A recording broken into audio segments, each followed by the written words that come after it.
جبريل فإنه نزله على قلبك بإذن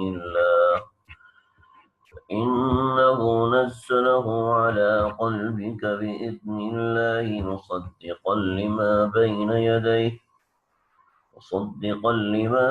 يديه وهدى وبشرى للمؤمنين. صدق اللہ العظیم.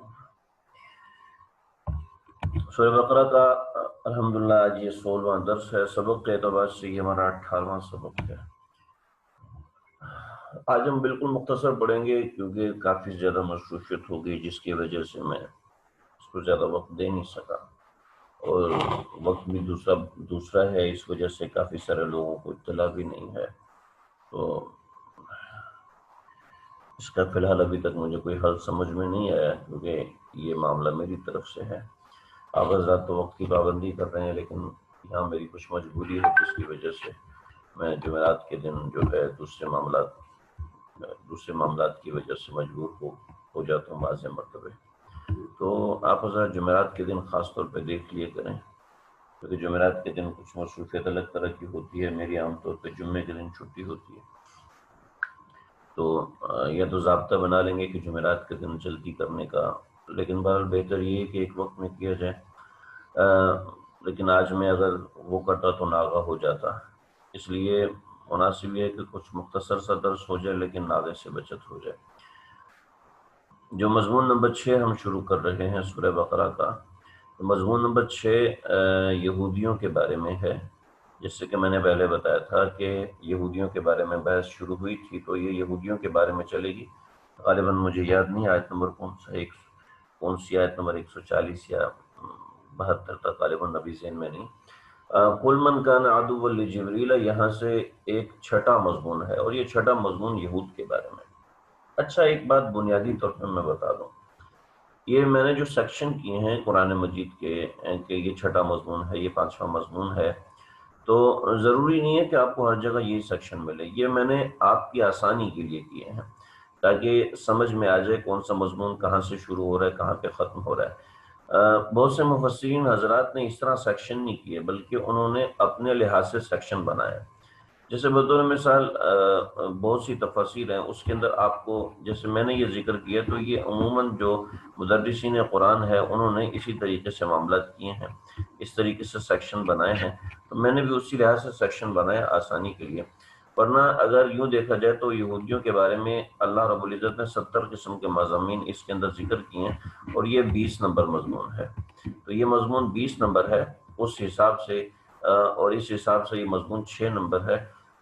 البتہ اس 6 نمبر مضمون کے اندر چند باتیں ایسی ہیں جو ضبط ہو جاتی ہیں، تو اس کو پکڑنا اور سنبھالنا آسان ہوتا ہے.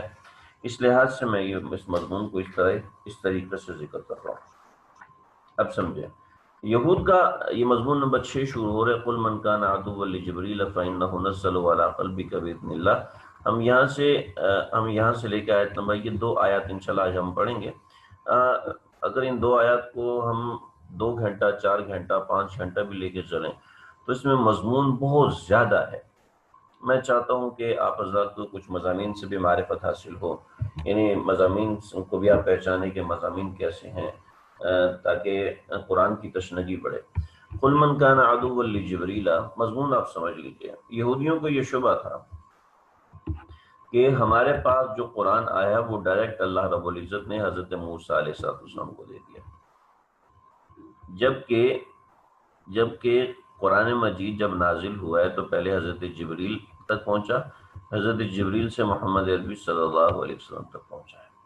تو ہماری کتاب اول نمبر تو یہ ہے کہ براہ راست ملی ہے. جب براہ راست ملی ہے تو وہ زیادہ افضل ہے، لہٰذا ہم اسی پر ایمان لاتے ہیں اور کسی پر ایمان نہیں لے کے آتے. اس کے پیچھے ہم بات کر چکے ہیں پچھلے مضمون کے اندر، پچھلے ہی درس میں ہم بات کر چکے ہیں کہ ہم اپنی ہی کتاب پر ایمان لے کے آئیں گے. ان کی غلط فہمیوں کو اللہ نے جواب دیا. اب یہاں پر مسئلہ یہ ہے کہ بنی اسرائیل کے اوپر کئی مواقع پہ عذاب نازل ہوا، کئی مواقع پر بنی اسرائیل کے ساتھ کچھ اس نوعیت کے معاملات ہوئے، بنی اسرائیل کے ساتھ ہوئے کہ جس نوعیت کے معاملات میں بنی اسرائیل پر عذابات نازل ہوئے، بنی اسرائیل پر مختلف قسم کے معاملات آئے. تو ان معاملات کے اندر حضرت جبریل علیہ السلام عذاب لے کر آئے اور بہت سے ایسے معاملات ہوئے. تو یہودیوں کا یہ کہنا تھا کہ آپ کے اوپر قرآن چونکہ جبریل علیہ السلام لے کر آئے ہیں، تو جبریل تو ہمارے دشمن ہیں اور ہم جبریل کے دشمن ہیں، جب ہم جبریل کے دشمن ہیں تو ہم اس کی لائی ہوئی کتاب کو نہیں مانیں گے۔ یہ ان کا شبہ تھا، اور یہ ان کا ایک بلا وجہ کا شبہ تھا، ایک بے وقوفانہ شبہ تھا۔ تو یہاں سمجھے ذرا، یہ اس نوعیت کی بات یہودیوں کی طرف سے کی جاتی تھی۔ اب اس کو سمجھ لیں، میں نے اس کو الگ سے لکھا ہوا ہے آپ کی آسانی کے لیے۔ 5 قسم کے جوابات اس آیت مبارکہ میں اللہ رب العزت نے یہاں پہ یہودیوں کو دیے ہیں۔ سب سے پہلا جواب جو دیا ہے وہ یہ ہے کہ فَإِنَّهُ قُلْ مَنْ كَانَ عَدُوًّا لِجِبْرِيلَ، جو شخص جبریل کا دشمن ہے، من کان عدوا لجبریل، جو جبریل کا دشمن ہے، تو اس وجہ سے دشمن ہے کہ وہ وحی لے کر آیا، وہ وحی لے کر آیا تو اس وجہ سے دشمن ہے۔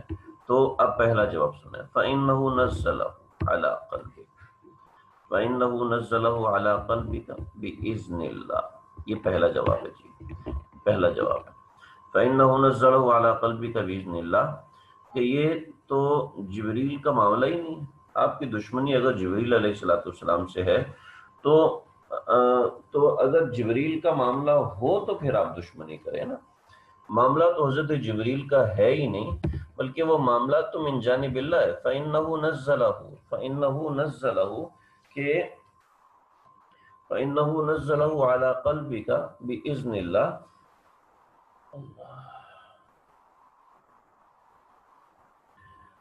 فَإِنَّهُ نَزَّلَهُ کہ فَإِنَّهُ کہ اس کو لے کر آیا ہے، نزلہ اتارا ہے اس کے قلب پر، فَإِنَّهُ کہ بے شک وہ تو وہ شخص ہے، فَإِنَّهُ کا مطلب بے شک وہ تو وہ آدمی ہے کہ نزلہ کہ وہ لے کر آنے والا ہے، علی قلبک آپ کے قلب کے اوپر، بِإِذْنِ اللہ اللہ کے اجازت سے۔ تو جبریل کا کیا معاملہ ہے؟ جب کتاب نازل ہی اللہ نے کی ہے تو معاملہ جبریل کا ہے ہی نہیں۔ جب جبریل کا معاملہ ہی نہیں ہے تو وہ حضرت جبریل کو درمیان میں لے کر آنے کی کوئی تک نہیں بنتا۔ جی آپ کہیں جی میں ٹی سی ایس قبول نہیں کروں گا اس لیے کہ ٹی سی ایس میں جو بندہ آ رہا ہے اس کی مونچھیں ہیں، مجھے مونچھوں والا آدمی اچھا نہیں لگتا۔ تو یہ کیسی بے وقوفانہ حرکت ہے کہ بھائی ٹی سی ایس میں نے بھیجا آپ کو، جی گفٹ میں نے بھیجا ہے، تو آپ میرا ٹی سی ایس اس لیے قبول نہیں کر رہے کہ اس بندے کی مونچھیں ہیں، تو اس میں میرا کیا قصور ہے؟ تو مطلب یہ ہے کہ اگر آپ کو جبریل پسند نہیں ہے تو اس میں کتاب اللہ کا کیا قصور ہے؟ اس میں کتاب اللہ کا کیا معاملہ ہے؟ حالانکہ یہ بات بالکل بے جا ہے۔ یہ کہتے ہیں جی ہمیں تو میکائیل پسند ہے اس لیے کہ وہ من و سلوہ لے کے اترتا تھا، اس لیے کہ اس کے ہاتھ میں بارشوں کا نظام ہے، اس لیے کہ اس کے ہاتھ پہ روزی کھولنے، روزی چلانے، روزی کی کثرت دینے کا انتظام حضرت میکائیل کے ہاتھ میں ہے۔ ہماری شریعت بھی یہی بتاتی ہے، شریعت موسوی بھی یہ بتاتی ہے کہ وہ تو میکائیل کے ہاتھ میں ہے، تو چونکہ وہ روٹی دیتا ہے نا تو اس وجہ سے وہ ہمارا پسندیدہ ہے، اور جبریل تو اللہ کے مختلف عذاب ہماری طرف لے کر آئے ہیں، لہٰذا ہم ان کی لائی ہوئی کتاب نہیں مانیں گے۔ تو یہ اس کا پہلا جواب، فَإِنَّهُ نَزَّلَهُ عَلَىٰ قَلْبِكَ بِإِذْنِ اللَّهِ، یہ تو آپ کے قلب کے اوپر اللہ کے حکم سے وہ لے کر آیا ہے، اس میں جبریل کا معاملہ ہی نہیں ہے۔ تو اس کا مطلب اصل یہ ہوا کہ اصل تو اعتراض کتاب اللہ پہ ہے، جبریل علیہ السلام کو تو صرف آپ بہانہ بنا رہے ہیں، اصل تو آپ کی لڑائی مجھ سے ہے کہ آپ میرا گفٹ قبول نہیں کر رہے، آپ تو ٹی سی ایس والے کا بہانہ بنا رہے ہیں کہ جی اس کی مونچھیں۔ تو یہ اس طرح کا بے وقوفانہ قسم کا اعتراض ہے، ایک بے وقوفانہ قسم کی بات ہے۔ تو قُلْ مَنْ كَانَ عَدُوًّا لِجِبْرِيلَ فَإِنَّهُ نَزَّلَهُ عَلَىٰ قَلْبِكَ بِإِذْنِ اللَّهِ کہ یہ اللہ کی اجازت سے آپ کے قلب کے اوپر لے کر اترے ہیں، تو یہ اللہ کی طرف کا کلام ہے، اس میں جبریل کا کوئی معاملہ ہی نہیں۔ نمبر 1 بات۔ دوسری بات، سیدنا عمر بن خطاب رضی اللہ تعالیٰ عنہ نے ایک مرتبہ یہودیوں سے پوچھا، یہ ایک بات مثال کے اوپر مبنی ہے، دیکھیں انہوں نے پوچھا کہ جانتے ہو کہ جبریل اور میکائیل ان دونوں کا مقام کیا ہے؟ کہ جبریل اور میکائیل ان دونوں کا مقام کیا ہے؟ تو کہنے لگے کہ جبریل تو اللہ کے دائیں طرف رہتے ہیں اور میکائیل اللہ کے بائیں طرف رہتے ہیں۔ جبریل اللہ کے دائیں طرف اور میکائیل اللہ کے بائیں طرف رہتے ہیں۔ فرمایا کہ یہ ایسا کیسے ہو سکتا ہے کہ دونوں اللہ کے اتنے مقرب ہیں اور ایک سے تم دشمنی کرو تو دوسرا تم سے محبت کرے؟ ایسا ہو سکتا ہے؟ یعنی آپ تو نفرت کریں جبریل سے اور جبریل کا بھائی آپ سے محبت کرے، ایسا کیسے ہو سکتا ہے؟ جبریل کے جو سب سے قریب یعنی اللہ کا مقرب ترین فرشتہ جبریل ہے، اس کے ساتھ مقرب ترین میکائیل ہے، تو میکائیل تو آپ محبت کریں، تو میکائیل جو جبریل ہے اس کے دشمنوں سے محبت کرے گا، ایسا کیسے ہو سکتا ہے؟ حضرت عمر رضی اللہ عنہ نے اس طریقے سے کئی جواب دیے کہ جو جبریل علیہ السلام سے دشمنی رکھتا ہے تو وہ میکائیل کا دوست ہو کیسے سکتا ہے، اور جو میکائیل سے محبت کر رہا ہے اور جبریل سے دشمنی کرے تو میکائیل اس سے کیسے محبت کر سکتا ہے؟ ممکن ہی نہیں ہے۔ تو قل من کان عدوا لجبریل، تو یہاں حضرت عمر رضی اللہ عنہ کا ایک جواب بھی آپ حضرات نوٹ فرما لیں، یہاں میں نے لکھا نہیں، مجھے یاد آ گیا۔ دوسری بات، ایک بڑی خوبصورت بات ہے، یہاں پر آپ سمجھ لیجیے، فَإِنَّهُ نَزَّلَ عَلَىٰ قَلْبِكَ بِإِذْنِ اللَّهِ۔ میں نے یہاں پہ بات واضح کی، نزول کی دو قسمیں ہوتی ہیں، آپ کے اوپر بھی کوئی چیز نازل ہوتی ہے، نازل ہونے کا مطلب یہ کہ دل میں آتی ہے، تو ایک تو نازل ہونا، وہی نازل ہونا، ایک نازل ہونا دل کے اندر بات آنا ہے۔ تو سمجھیں ذرا اس کو بنیادی طور پہ سمجھیں، ہمارے دل کے اندر اگر کوئی بات آتی ہے تو اس کے دو طرح کی چیزیں ہوتی ہیں، نزول حواس کے ذریعے سے ہوتا ہے، حواس کے ذریعے سے ہوتا ہے، یا نزول پہلے حواس میں ہوتا ہے، پہلے نمبر پہ سمجھ لیں، نزول حواس سے دل کی طرف ہوتا ہے، یعنی ہم رٹا لگاتے ہیں، قل من کان عدوا لجبریل قل من کان عدوا لجبریل قل من کان عدوا لجبریل قل من کان عدوا لجبریل، اس کو پہلے یاد کرتے ہیں، زبان کے ذریعے سے دہراتے ہیں، اور پھر کل جب ہم زبانی پڑھتے ہیں تو یہ خود بخود ہماری زبان سے جاری ہوتی ہے۔ یا ایسی بات ہے کہ آپ کوئی چیز کسی بندے سے سن لیتے ہیں اور سننے کے بعد وہ آپ کے دل میں اتر جاتی ہے، پھر آپ اسی چیز کو بولتے ہیں، جیسے زبان سیکھی جاتی ہے تو وہ کان کے راستے سیکھی جاتی ہے، بچے ماں باپ سے زبان سیکھتے ہیں، زبان ان کے کان کے ذریعے سے دل میں اترتی ہے اور پھر وہ زبان پہ جاری ہوتی ہے، وہ کوئی وحی الہی نہیں ہوتی کہ آپ کو وحی کی طرف سے سکھائی جاتی ہے۔ اور دوسری ہے کہ کسی چیز کا نزول براہ راست دل پر ہوتا ہے، جیسا کہ وحی ہے، جیسا کہ کشف ہے، کسی چیز کا نزول براہ راست دل پر ہوتا ہے اور دل سے وہ حواس کی طرف آتی ہے، یعنی پھر زبان کے ذریعے سے اس کا اظہار ہوتا ہے، تو وہ وحی الہی ہوتی ہے۔ تو یہاں کتنی خوبصورت بات کی کہ فَإِنَّهُ نَزَّلَهُ عَلَىٰ قَلْبِكَ، عَلَىٰ لِسَانِكَ نہیں ہے بلکہ عَلَىٰ قَلْبِكَ، کہ یہ نازل ہوئی ہے، فَإِنَّهُ نَزَّلَهُ، کہ وہ اس نے اتارا ہے آپ کے دل کے اوپر۔ تو یہ ایک ضمنی بات تھی جو میں یہاں پہ بڑی اچھی لگی، مجھے بہت اچھی بات لگی مجھے کسی تفسیر میں، تو میں نے اس کو یہاں پہ نوٹ کر دیا، آپ حضرات بھی اس کو نوٹ کر لیں، بہت اچھی بات ہے، کل کلا کام آئے گی کہ وحی کیا ہوتی ہے۔ وحی کا القاء اصل میں دل پر ہوتا ہے، اور جو ہماری دوسری چیزیں ہیں وہ اصل میں کانوں پر، زبان پر، آنکھ پر، ناک پر، ہماری حواس پر کسی چیز کا، یا ہماری عقل پر کسی چیز کا نزول ہوتا ہے، تو اس عقل سے وہ بات قلب کے اندر جاتی ہے۔ تو پہلا یہ جواب ہو گیا، ہم اس جواب کی طرف آتے ہیں۔ دوسرا جواب، مصدقا لما بین یدیہ، کہ قرآن تصدیق کرنے والا ہے، قرآن تصدیق کرنے والا ہے بین یدیہ، تمام آسمانی کتابوں کی۔ سمجھ لیں، اگر کوئی قرآن مجید جب سب کتابوں کی تصدیق کر رہا ہے تو یعنی قرآن کہہ رہا ہے ساری کتابیں سچی ہیں، تو اس کا معنی یہ ہوا جو قرآن کی تصدیق کرے گا وہ تمام کتابوں کی تصدیق کرے گا۔ یہ تو میں نے اتنی سی بات یہاں پہ لکھ دی، وقت نہیں تھا، اگلی بات میں نے لکھی نہیں۔ جو قرآن کی تکذیب کرے گا وہ ساری کتابوں کی تکذیب کرے گا، سمجھ رہے جی؟ جو کتاب اللہ یعنی قرآن کریم کی تصدیق کرے گا وہ ساری کتابوں کی تصدیق کرے گا، اور جو قرآن کریم کی تکذیب کرے گا، تکذیب مطلب جھٹلائے گا، یعنی جو قرآن کریم کو جھٹلائے گا تو وہ ساری کتابوں کو جھٹلانے والا ہوگا، کیونکہ قرآن ساری کتابوں کی تصدیق کرتی ہے۔ دیکھیں، میں کہوں کہ فلاں کتاب جھوٹی ہے، میں کہوں جی فلاں جو پرچہ ہے وہ جھوٹا ہے، اس جھوٹا ہونے کا مطلب یہ ہے کہ اس کے اندر جو چیزیں لکھی وہ سب غلط ہیں۔ تو اگر آپ کہتے ہیں قرآن نعوذ باللہ نعوذ باللہ نعوذ باللہ یہ غلط ہے، جب یہ غلط ہے تو اس کا مطلب یہ ہے کہ اس میں لکھی ہوئی یہ بات کہ تورات اللہ کی کتاب ہے، انجیل اللہ کی کتاب ہے، زبور اللہ کی کتاب ہے، صحف موسیٰ اللہ کی طرف سے، صحف ابراہیم اللہ کی طرف سے، اللہ نے 106 صحیفے نازل فرمائے وغیرہ وغیرہ، تو یہ سارے صحیفے اللہ رب العزت کی طرف سے نازل ہوئے ہیں، تو قرآن جب ان سب باتوں کی تصدیق کر رہا ہے اور آپ کہہ رہے ہیں کہ نہیں جی قرآن تو غلط ہے، تو اس کا مطلب ہے کہ دوسری کتابوں کی بھی آپ تکذیب کر رہے ہیں. تو یہ کتاب تمہاری کتاب کی تصدیق کرنے والی. اور اس کے اوپر میں نے آپ کو سوال بھی دیا تھا. تو قرآن مجید آج کے زمانے کی کیا تصدیق کرنے والا ہے، میں نے اس کا جواب بھی دے دیا تھا. ماشاءاللہ لوگوں نے صحیح جواب بھی لکھا تھا. تو قرآن کریم کس طریقے سے موجودہ زمانے کی تصدیق کرتا ہے یہ بھی آپ کے سامنے ہے. اور قرآن مجید ان کتابوں کی بھی تصدیق کرتا ہے جو پہلے نازل ہو چکے ہیں. اور تیسری چیز وہ ہدن، یہ قرآن مجید ہدایت ہے. ہدایت کا مطلب یہ ہے، ہدایت یہ جب قرآن ہدایت ہے تو ہدایت تو ایسی چیز ہے کہ اگر کوئی کسی دشمن سے بھی کوئی دشمن بھی اگر آپ کو راستہ بتا دے کہ بھئی یہ راستہ تو ادھر جاتا ہے، آپ ادھر چلے جائیں، تو کوئی دشمن بھی اگر راستہ بتا دے تو انسان راستے پہ چلا جاتا ہے. تو قرآن مجید تو ہدایت کا راستہ بتا رہا ہے کہ دیکھو وہ بھی ٹھیک تھے، یہ بھی ٹھیک تھے، وغیرہ وغیرہ. بہت سی ہدایت کے حوالے سے باتیں ہیں وہ میں ذکر کر چکا ہوں. اور چوتھی چیز وَبُشْرَىٰ لِلْمُؤْمِنِينَ، مومنین کے لیے بشارت ہے. یعنی طالبین جو رکھتے ہیں، جو طلب رکھنے والے ہیں، ہدایت کی طلب رکھنے والے ہیں، یاد رکھیے گا اپنے آپ کو ہمیشہ ہدایت کا طالب سمجھیں. اگر آپ نے یہ سمجھ لیا کہ میں تو ہدایت یافتہ ہو گیا، میں ہدایت یافتہ ہو گئی، اگر آپ نے یہ سمجھ لیا تو اس دن سے آپ کا زوال شروع ہو جائے گا. اپنے آپ کو ہمیشہ طالب سمجھیں. حضرت مفتی اعظم پاکستان مفتی رفیع عثمانی صاحب دامت برکاتہم فرماتے ہیں میں طالب علم تھا، میں طالب علم ہوں، میں طالب علم رہوں گا.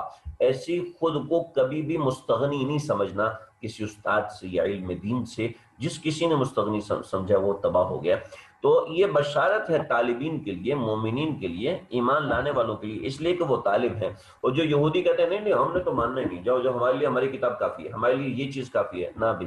تو ایسے لوگوں کے لیے بشارت نہیں ہے. تو جو بشارت کی چیز ہے وہ تو طالبین کے لیے ہوتی ہے. تم جب طالب ہی نہیں ہو تو اس کا مطلب یہ ہے کہ تمہارے اندر کھوٹ ہے، کتاب اللہ میں کھوٹ نہیں ہے. پھر آگے پانچواں جواب اللہ رب العزت نے جو دیا ہے، اللہ رب العزت نے یہ جواب جو دیا ہے یہ غیرت سے بھرپور ہے. اور اس میں بڑا زبردست سبق ملتا ہے، جو اللہ کے ہوتے ہیں نا اللہ اس کا ہو جاتا ہے. چنانچہ یہ جب کہتے ہیں کہ ہم تو جبریل کو نہیں مانتے، ہم تو جبریل کو نہیں مانتے، تو اللہ تعالیٰ نے اپنے غضب کا کہاں سے شروع کیا. اللہ کہتے ہیں من کان عدوا للہ، جو شخص ایسا تھا کہ وہ دشمن تھا اللہ کا، وملائکتہ اس کے فرشتوں کا، ورسلہ اس کے رسولوں کا، وجبریل اور جبریل علیہ السلام کا، ومیکال اور وہ میکائیل علیہ السلام کا، ان سب کا دشمن ہے. جو ان سب کا دشمن ہے، یعنی انہوں نے تو حضرت جبریل کی مخالفت کی تھی. اللہ کہتے ہیں نہ تم اکیلے جبریل کے مخالف نہیں ہو، تم میرے بھی مخالف ہو، میرے تمام فرشتوں کے بھی مخالف ہو، تم میرے رسولوں کے بھی مخالف ہو، میرے جبریل کے بھی مخالف ہو، میرے میکائیل کے بھی مخالف ہو. چنانچہ ہم اللہ کے ہو جائیں، اللہ اپنی ساری فوج کے ساتھ ہمارے ہو جائیں گے. ہم اللہ تعالیٰ کی خوشیوں میں اپنی خوشیوں کو شامل کر دیں. یعنی جس چیز سے اللہ خوش ہوتے ہیں اپنی خوشی کو اس کے اندر شامل کر دیں. اور جس چیز سے اللہ ناراض ہوتے ہیں اگر ہماری خوشی بھی اس میں ہے تو ہم اپنی خوشی کو اس میں چھوڑ دیں گے. ایک علمی نقطہ ہے، میں یہاں پہ بتانا ضروری سمجھتا ہوں، ہو سکتا ہے کسی کو سمجھ میں نہ آئے. یہاں واو جو ہے نا، میں نے آپ سے پہلے ذکر کیا تھا، بہت سے الفاظ ایسے ہوتے ہیں جو کہ اپنے معنی میں نہیں ہوتے، وہ کسی دوسرے معنی میں ہوتے ہیں. اس کو مفسرین صحابہ کرام نے جب نبی کریم صلی اللہ علیہ وسلم سے سنا تھا تو بیان فرما دیا تھا. تو من کان عدوا للہ، یہاں پر واو جو ہے یہ او کے معنوں میں بھی ہے. بعض حضرات نے کہ یہ واو او کے معنوں میں، او کا مطلب ہے یا. من کان عدوا للہ، اس صورت میں ترجمہ کیا ہوگا؟ یہ ہوگا ترجمہ من کان عدوا للہ، جو دشمن ہے اللہ کا، او ملائکتہ یا اللہ کے فرشتوں کا، و رسولی یا رسولوں کا، یا اس کے رسولوں کا، و جبریل یا جبریل علیہ السلام کا، و میکالا یا میکائیل علیہ السلام کا. تو یاد رکھو ان میں سے کسی کا بھی دشمن ہے تو یاد رکھنا فإن اللہ، یقین رکھنا کہ اللہ عدو للکافرین، اللہ دشمن ہے کافروں کا. یعنی کہ جو ان کا دشمن ہے اللہ ایسے کافروں کا دشمن ہے. اور اللہ سب فتویٰ بھی دیتے ہیں کہ ہم نے ان کو کافر بنا دیا ہے. آگے یہ یہاں تک ایک مضمون مکمل ہوا. آگے اس کے بارے میں اسی مضمون کا ذکر ہے، یہود کی حماقتوں کا ذکر ہے. وہ تقریباً رکوع کے آخر تک جاتا ہے. ہم انشاءاللہ اس کو پیر کے دن پڑھیں گے۔ مجھے اگر موقع ہوا، آسانی ہوئی تو میں ان 3 دن کے اندر بھی وقت نکالوں گا۔ آپ حضرات کا کام ہے کہ آپ حضرات اپنے موبائل کے اندر جس کے اندر یہود کے متعلق، ان کی خصلتوں کے متعلق، ان کی برائیوں کا بیان ہو رہا ہے، یہاں پر جو بات ہو رہی ہے وہ یہودیوں کے کچھ عیوب ہیں۔ تقریباً 21 نمبر ایب یہاں سے شروع ہو رہا ہے۔ البتہ ہم نے اس کو مضامین میں تقسیم کر لیا ہے، تو یہ چھٹا مضمون ہے، اور چھٹے مضمون کے اندر ہم نے دیکھا تھا کہ بنی اسرائیل کے جو معاملات تھے، ان معاملات کے اندر ان کی 5 باتوں کا ازالہ تھا، اور 5 باتوں کے ازالے کے ساتھ یہود کی چند حماقتوں کا بیان یہاں سے ہو رہا ہے۔ تو یہاں سے ان کے 5 شبہات کا بیان اور چند حماقتیں یہ ایک مضمون میں ہم نے اس لیے رکھی ہیں کہ اس کی وجہ یہ ہے کہ یہ جو ان کے شبہ کا ازالہ ہے، یہ اصل میں جو شبہ تھا وہ شبہ حماقت پہ مبنی تھا، بے وقوفی پہ مبنی تھا۔ تو اس وجہ سے ان کی چند حماقتیں، 3 قسم کی حماقتیں یہاں پر اللہ رب العزت نے ذکر فرمائی ہیں۔ تو ان 3 قسم کی حماقتوں کو اللہ رب العزت نے یہاں ذکر فرمایا ہے۔ البتہ ان کو سمجھنے کے لیے پہلے آپ ان آیات کو دیکھیں کہ انہوں نے حضرت جبریل علیہ السلام کا انکار کیا۔ تو حضرت جبریل علیہ السلام کا جو انکار کیا ہے تو وہ خود ہی ایک حماقت پہ مبنی ہے کہ قرآن کا آپ نے انکار کرنا ہے تو آپ انکار کریں قرآن مجید کا، لیکن آپ قرآن مجید کے انکار کو اس طریقے سے کر رہے ہیں کہ الزام دوسرے کے اوپر لگا رہے ہیں۔ الزام دوسرے پہ لگانے کا معنی یہ ہے کہ ہم تو بالکل ٹھیک ہیں، لیکن چونکہ لانے والا غلط ہے اس وجہ سے ہم ماننے کو تیار نہیں۔ تو اللہ رب العزت فرماتے ہیں کہ تمہاری یہ بات یہ بیوقوفی میں مبنی ہے، پچھلے درس میں ان باتوں کا جواب دے دیا تھا۔ یہاں سے اللہ رب العزت نبی کریم صلی اللہ علیہ وسلم کو بھی تسلی دے رہے ہیں اور ان کی حماقتوں کو بھی بیان فرما رہے ہیں۔ چنانچہ ابن سوریہ نام کا ایک یہودی تھا، اس نے نبی کریم صلی اللہ علیہ وسلم سے کہا کہ آپ اپنی نبوت کا کوئی واضح دلیل، کوئی واضح نشانی آپ ہمیں دکھا دیں، آپ ہمیں دکھائیں گے تاکہ ہم آپ کی اس نبوت کی نشانی کو دیکھ کر ہم آپ کے اوپر ٹھیک طریقے سے ایمان لے آئیں۔ بس اتنی سے بات آپ ہمارے ساتھ کر دیجئے، بس معاملہ باقی دیکھا جائے گا۔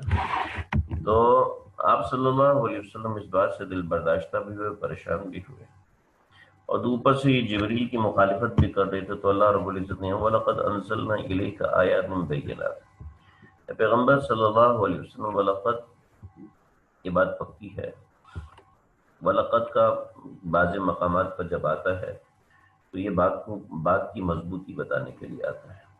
اس لفظ کا لفظی ترجمہ جو ہے وہ پس تحقیق ہے، اس لفظ سے کیا جاتا ہے، لیکن یہاں پر اصل جو معنی ہے وہ یہ ہوتا ہے کہ کوئی بات کی مضبوطی کے لیے اس کے اندر ہم جب بات کرتے ہیں تو بات کی مضبوطی کے لیے کبھی ایسا کرتے ہیں سامنے رکھی ہوئی چیز کے اوپر ہاتھ مارتے ہیں یا مکہ مارتے ہیں۔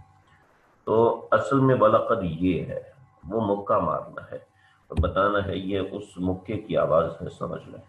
تو اصل میں تو اس کا معنی ترجمہ یہ ہے اور تحقیق یہ ہے، سچ تو یہ ہے کہ پکی بات یہ ہے کہ، لیکن اصل یہ لفظی ترجمہ نہیں بلکہ اصل لفظی معنی وہ ہے جو میں نے آپ کے سامنے عرض کیا۔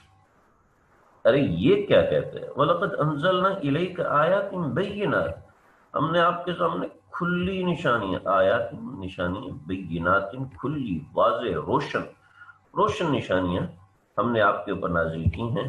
یہ اوپر کے بہانے جیسے من کان عدوا لجبریل، یہ اوپر کا بہانہ، اس کے ذریعے سے یا کسی اور بہانے سے ان باتوں کا ہی انکار کر دیتے ہیں۔ جب ان باتوں کا انکار کر دیتے ہیں تو یہ خود ہی غلط ہے۔ وما یکفر بہا، اور اس کا انکار نہیں کرتا الا الفاسقون، مگر نافرمان لوگ ان باتوں کا انکار کرتے ہیں، فرما بردار کبھی بھی ان باتوں کا انکار نہیں کرتے۔ پھر اللہ فرماتے أَوَكُلَّمَا عَاهَدُوا عَهْدًا، ارے آپ کی کیا بات ہے، انہوں نے تو پوری تورات کا انکار کیا ہے۔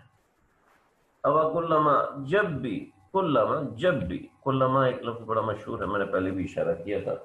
او کلما عہد، جب بھی ان کے ساتھ معاملہ ہو. تو یہاں پر او کلما، اوا جو لفظ شامل ہوا ہے، اوا، اوا کلما، کیا بات ہے کہ جب بھی آہدو، ان سے کوئی عہد لیا جاتا ہے، آہدو عہدن، ان سے کوئی بھی عہد لیا جاتا ہے، نبذہ فریق منہم، ان میں سے کوئی فریق ہوتا ہے وہ اس کو اٹھا کے پھینک دیتا ہے. اور ان میں سے فریق کیا، بل اکثرہم، بلکہ اکثر ہی ایسے لا یؤمنون، ایمان نہیں لاتے. کہ اللہ تعالیٰ بنی اسرائیل سے شکوہ فرما رہے ہیں. اور ہم بھی کیسے ہیں کہ ہم ایمان تو لے کے آتے ہیں لیکن مانتے نہیں ہیں. ہم ایمان تو لے کے آتے ہیں لیکن کرتے اپنی مرضی ہے. تو اللہ رب العزت بنی اسرائیل سے شکوہ کر رہے ہیں، ان سے نالاں اور ناراض ہیں، اور ہمیں دکھڑا سنا رہے ہیں کہ دیکھو یہ میرے بندے ہیں، کتنی نعمتیں میں نے ان کو دی، اس کے باوجود یہ میرے احکامات کو پھینک دیتے ہیں، اس کے باوجود یہ مجھے ناراض کرتے ہیں. یہ کتنے گندے لوگ ہیں، کتنے برے لوگ. آج ہم درس قرآن اثر کے وقت پڑھ رہے تھے، اس میں بھی تھا اقترب للناس حسابهم وهم فی غفلۃ وهم معرضون، کہ لوگوں کے اوپر حساب تو قریب آ گیا لیکن یہ لوگ غفلت میں پڑے ہوئے ہیں. یہ اللہ رب العزت دکھ کو بتا رہے ہیں کہ مجھے ان سے جب بھی میں نے کوئی عہد لیا ان کی کتاب میں، اور ہمارا بھی یہی حال ہے.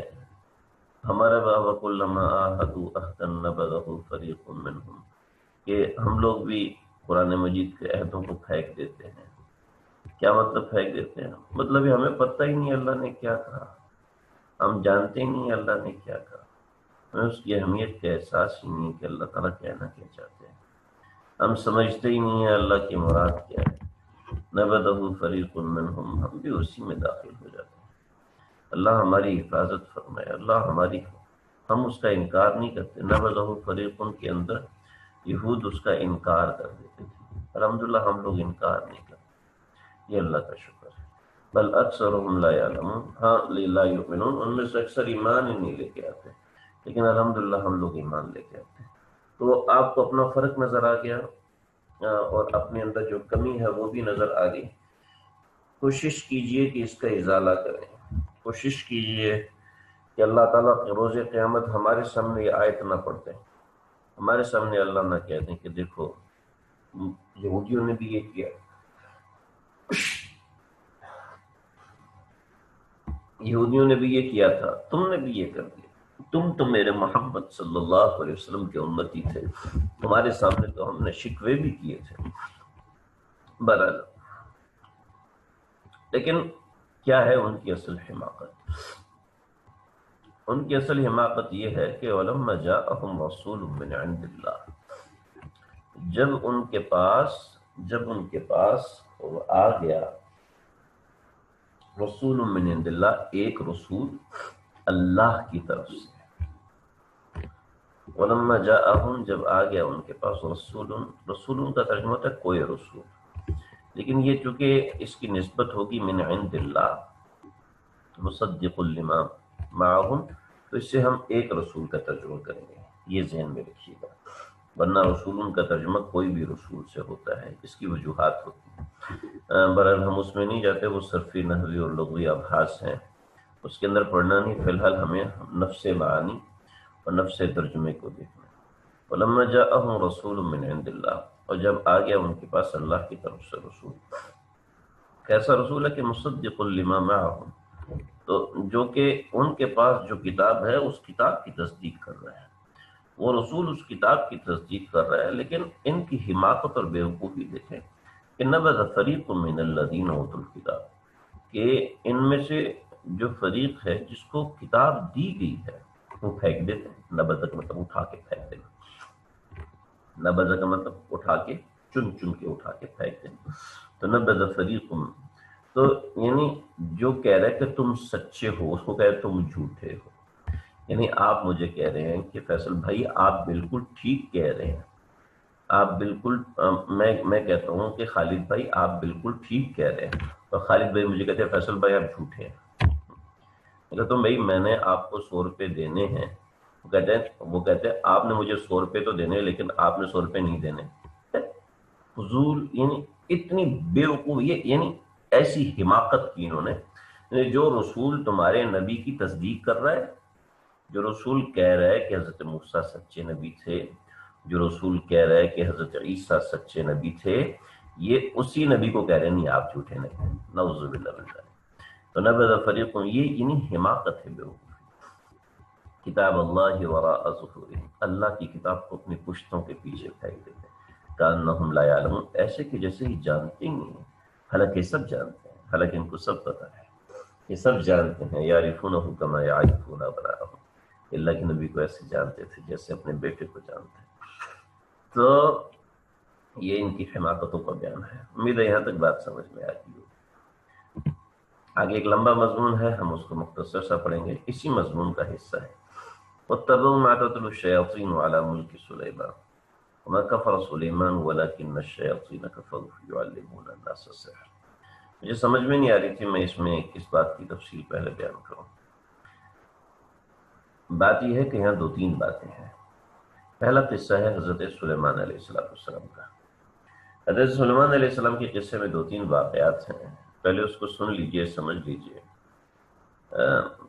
حضرت سلیمان علیہ السلام کے متعلق پہلا واقعہ یہ ہے کہ حضرت سلیمان علیہ السلام کو اللہ رب العزت نے جو طاقت وغیرہ دی تھی، اسرائیلی روایات میں سے واللہ علم صحیح ہے غلط ہے، ابن کثیر بڑی معتبر تفسیر ہے، اس تفسیر کے اندر یہ واقعہ لکھا ہوا ہے، اس لیے میں بیان کروں چونکہ معتبر تفسیرات میں سے ہے.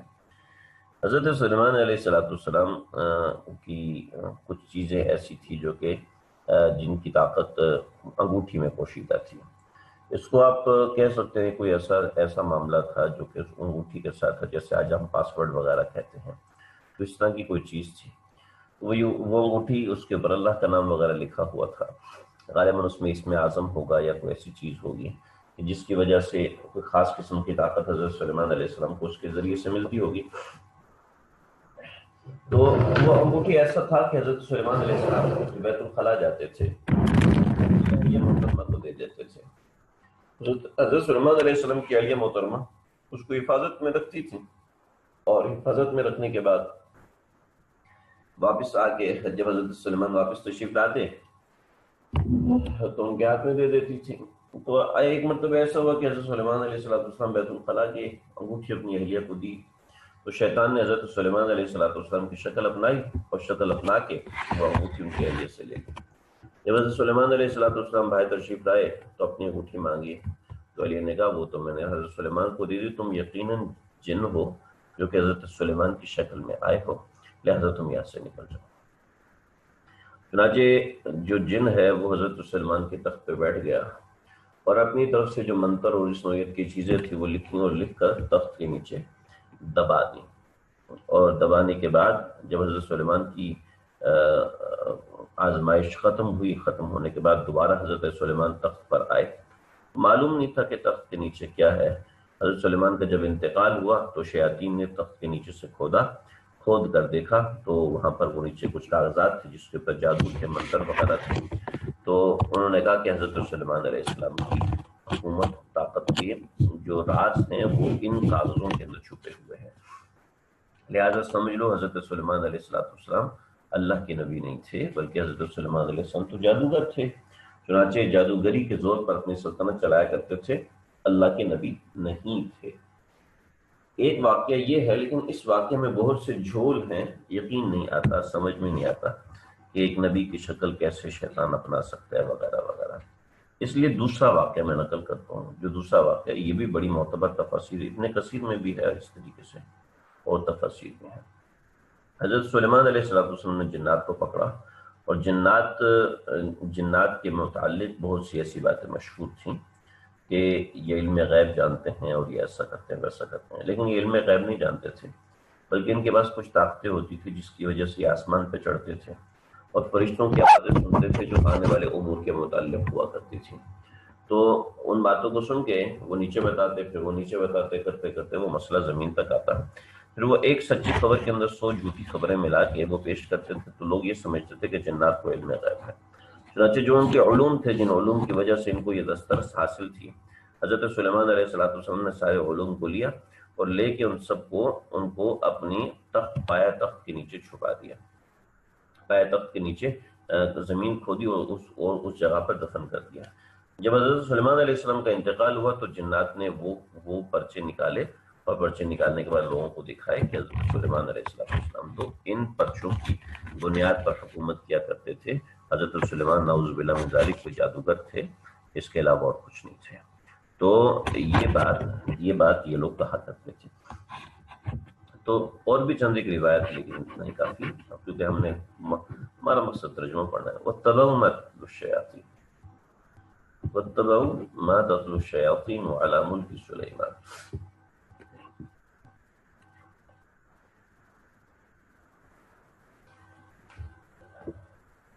سمجھ لیں، ما تتلو جو پڑھتے تھے سلیمان علیہ السلام کے ملک کے اندر شیاطین، جو منتر شیاطین پڑھتے تھے علی ملک سلیمان، یعنی فی ملک سلیمان، حضرت سلیمان علیہ السلام کی حکومت کے اندر، واتبعوا، ان یہودیوں نے ان کلمات کی پیروی کی۔ ٹھیک، یہ ان کی دوسرے نمبر کی حماقت ہے کہ شیطان کے کلمات کی تو اتباع کی، شیطان کی کلمات کی تو اتباع کی ہے، لیکن اللہ کے بتائے ہوئے کلمات کی ابتداء نہیں کی۔ جی بالکل یہی حال ہے ہمارا، ہم ادھر ادھر کے وظیفے اور لمبے اور چوڑے تو کرتے ہیں، لیکن قرآن کو وقت نہیں دیتے۔ یہ بہت بری بات ہے۔ ہم ادھر ادھر کے معاملات، وظیفے تو کرتے ہیں، لیکن صلاۃ الحاجت نہیں پڑھتے۔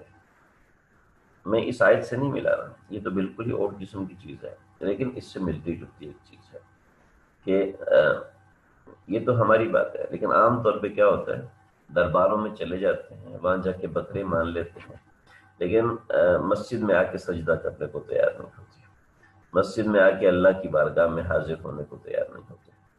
تو واتبعوا ما تتلو الشیاطین علی ملک سلیمان، یہودیوں نے یہ دوسرے کہ شیاطین کی کلمات کی اتباع تو کرتے ہیں، لیکن اللہ کے حکم کی اتباع کرنے کو تیار نہیں۔ پھر دوسری حماقت یہ کہ حضرت سلیمان علیہ السلام پر تہمت لگا دی، تو اللہ رب العزت نے بازبان رسالت صلی اللہ علیہ وسلم کے اس چیز کو نکالا۔ وما کفر سلیمان، حضرت سلیمان علیہ السلام نے کوئی کفر نہیں کیا، یعنی حضرت سلیمان علیہ السلام نے کوئی کفر نہیں کیا۔ ولیکن الشیاطین کفروا، بلکہ شیاطین نے کفر کا ارتکاب کیا۔ یعلمون الناس السحر، لوگوں کو جادو سکھا کر شیاطین نے کفر کیا۔ اس میں بڑی تفصیل ہے، اس تفصیل کے اندر ہم جائیں گے۔ میں انشاءاللہ آج کچھ بات کرنی ہے، انشاءاللہ میں وہ بات ذکر کروں گا۔ وما انزل علی الملکین، پہلے ہم یہ آیت پوری کرتے ہیں۔ وما انزل، لیکن وہ جو بات ہے ہاروت و ماروت کی، اس ہاروت اور ماروت کی بات کو ہم انشاءاللہ اگلے درس میں کریں گے۔ انشاءاللہ کل کے درس میں نے اس کی کافی تفصیل انشاءاللہ آپ کے سامنے ذکر کرنی، بڑا بنیادی اصول قرآن نے سکھایا، لیکن پہلے ان آیات کو سمجھیں۔ وما انزل علی الملکین، اور جو نازل کیا گیا دو فرشتوں کے اوپر بابل شہر کے اندر، ہاروت و ماروت، وہ دو فرشتے ہاروت و ماروت تھے۔ وما یعلمان، وہ جادو سکھایا کرتے تھے اصل میں۔ اب ان کے بارے میں فرشتے ہونے کے اندر بھی اختلاف ہے، بعض حضرات کہتے ہیں بالکل فرشتے نہیں تھے، بعض حضرات کہتے ہیں وہ فرشتے تھے، لیکن بہرحال ہم بات کریں گے اس کے اوپر کل۔ وما یعلمان من احد، ارے وہ تو کسی کو سکھاتے نہیں تھے، حتی یقولا، یہاں تک کہ وہ یہ کہتے تھے، انما نحن فتنہ، ہم تو آزمائش ہیں، یاد رکھو، فلا تکفر، لہذا ہماری بات مان کے کفر نہ کرنا، یعنی جادو سیکھ کر کفر نہ کرنا۔ فیتعلمون منہما، وہ سیکھتے تھے ان دونوں سے، کیا چیز، ماں، وہ چیز، یفرقون بھی، کہ جس کے ذریعے سے فرق ڈالا جاتا ہے بین المرء وزوجہ، آدمی اور اس کی بیوی کے درمیان۔ وما هم بضارین به من احد، اور وہ نقصان پہنچانے والے نہیں ہیں اس کے ذریعے سے کسی ایک کو بھی، الا باذن اللہ، اللہ کے حکم کے ساتھ، یعنی جادو کے ذریعے سے آپ کسی کے اوپر نقصان نہیں پہنچا سکتے۔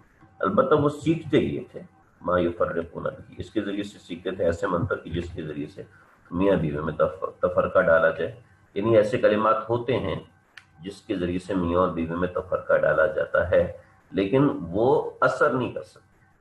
یعنی آپ ایسی ہیڈنگ قائم کر دیں، ایسی کتاب لکھ دیں کہ جس کے ذریعے سے دشمن کا نقصان ہو جائے، لیکن اس کتاب سے نقصان ہوگا؟ اس کتاب سے نقصان نہیں ہوگا۔ تو وَيَتَعَلَّمُونَ مَا يَضُرُّهُمْ، وہ ایسی چیز سیکھتے تھے ما يَضُرُّهُمْ، جس سے کوئی چیز ان کو نقصان نہیں پہنچا سکتی تھی، وَلَا يَنفَعُهُمْ، اور کوئی فائدہ نہیں پہنچا سکتی۔ وَإِنَّمَا وَلَقَدْ عَلِمُوا لَمَنِ اشْتَرَاهُ، اللہ، وَلَقَدْ عَلِمُوا لَمَنِ اشْتَرَاهُ مَا لَهُ فِي الْآخِرَةِ مِنْ خَلَاقٍ،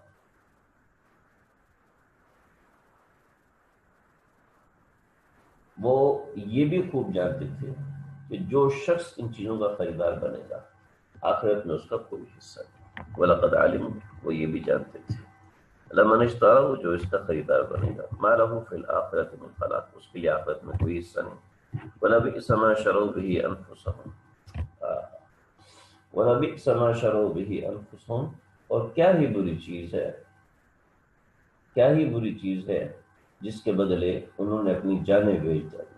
واہ واہ، حقیقت یہ ہے کہ کیا ہی بری چیز ہے جس کے بدلے انہوں نے اپنی جانیں بیچ ڈالی۔ لو کانوا یعلمون، کاش کہ وہ لوگ جانتے۔ یہاں تک یہ بات مکمل ہوئی، آگے بھی چھوٹی سی بات ہے لیکن ہم یہی بات آج کا درس ہے، ہماری بات یہاں پر مقام۔ آج کا سبق بہت اہم ہے اس لحاظ سے کہ وہ چیز جو کہ اکثر ہماری زندگی میں عام طور پر ہر بندے کو دیکھنے میں آتی ہے کہ خاندان کے اندر اس کا تذکرہ ہوتا ہے، عمومی طور پر بہت سے لوگ جو توہم پرست قسم کے لوگ ہوتے ہیں وہ لوگ بھی ان چیزوں کا بڑا بڑا خیال کرتے ہیں، ان چیزوں کو دیکھتے ہیں۔ آج ہم قرآن سے اس کو سمجھیں گے کہ اس کی حقیقت کیا ہے۔ یہ مضمون اتنا طویل ہے کہ میں نے اس کو الگ سے آپ حضرات کے پاس گروپ میں بھیج دیا ہے، یعنی ایک مضمون میں نے اس آیت کے تحت تقریباً 7 صفحات پر مشتمل ہے، وہ سارا مضمون میں نے آپ کو الگ سے بھیج دیا ہے۔ جس شخص کو نہ ملا ہو تو الگ سے مجھ سے رابطہ کر سکتا ہے، میرے نمبر پہ واٹس ایپ کر دیں تو میں وہ مضمون بھی بھیج دوں گا۔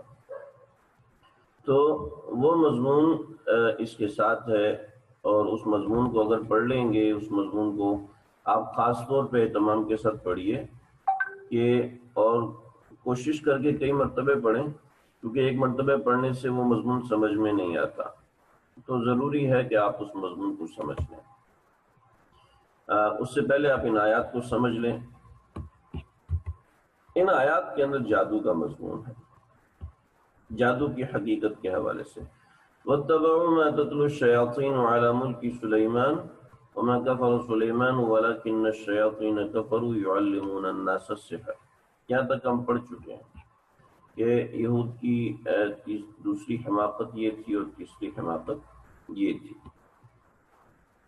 اس کے ساتھ یہود کی ایک اور بے وقوفی تھی، اور وہ کیا معاملہ تھا؟ وہ معاملہ ان آیات کے اندر ہے۔ بہت سے واقعات تفاسیر میں لکھے ہیں، عجیب و غریب واقعات ہاروت اور ماروت کے بارے میں لکھے۔ ہاروت اور ماروت کون تھے؟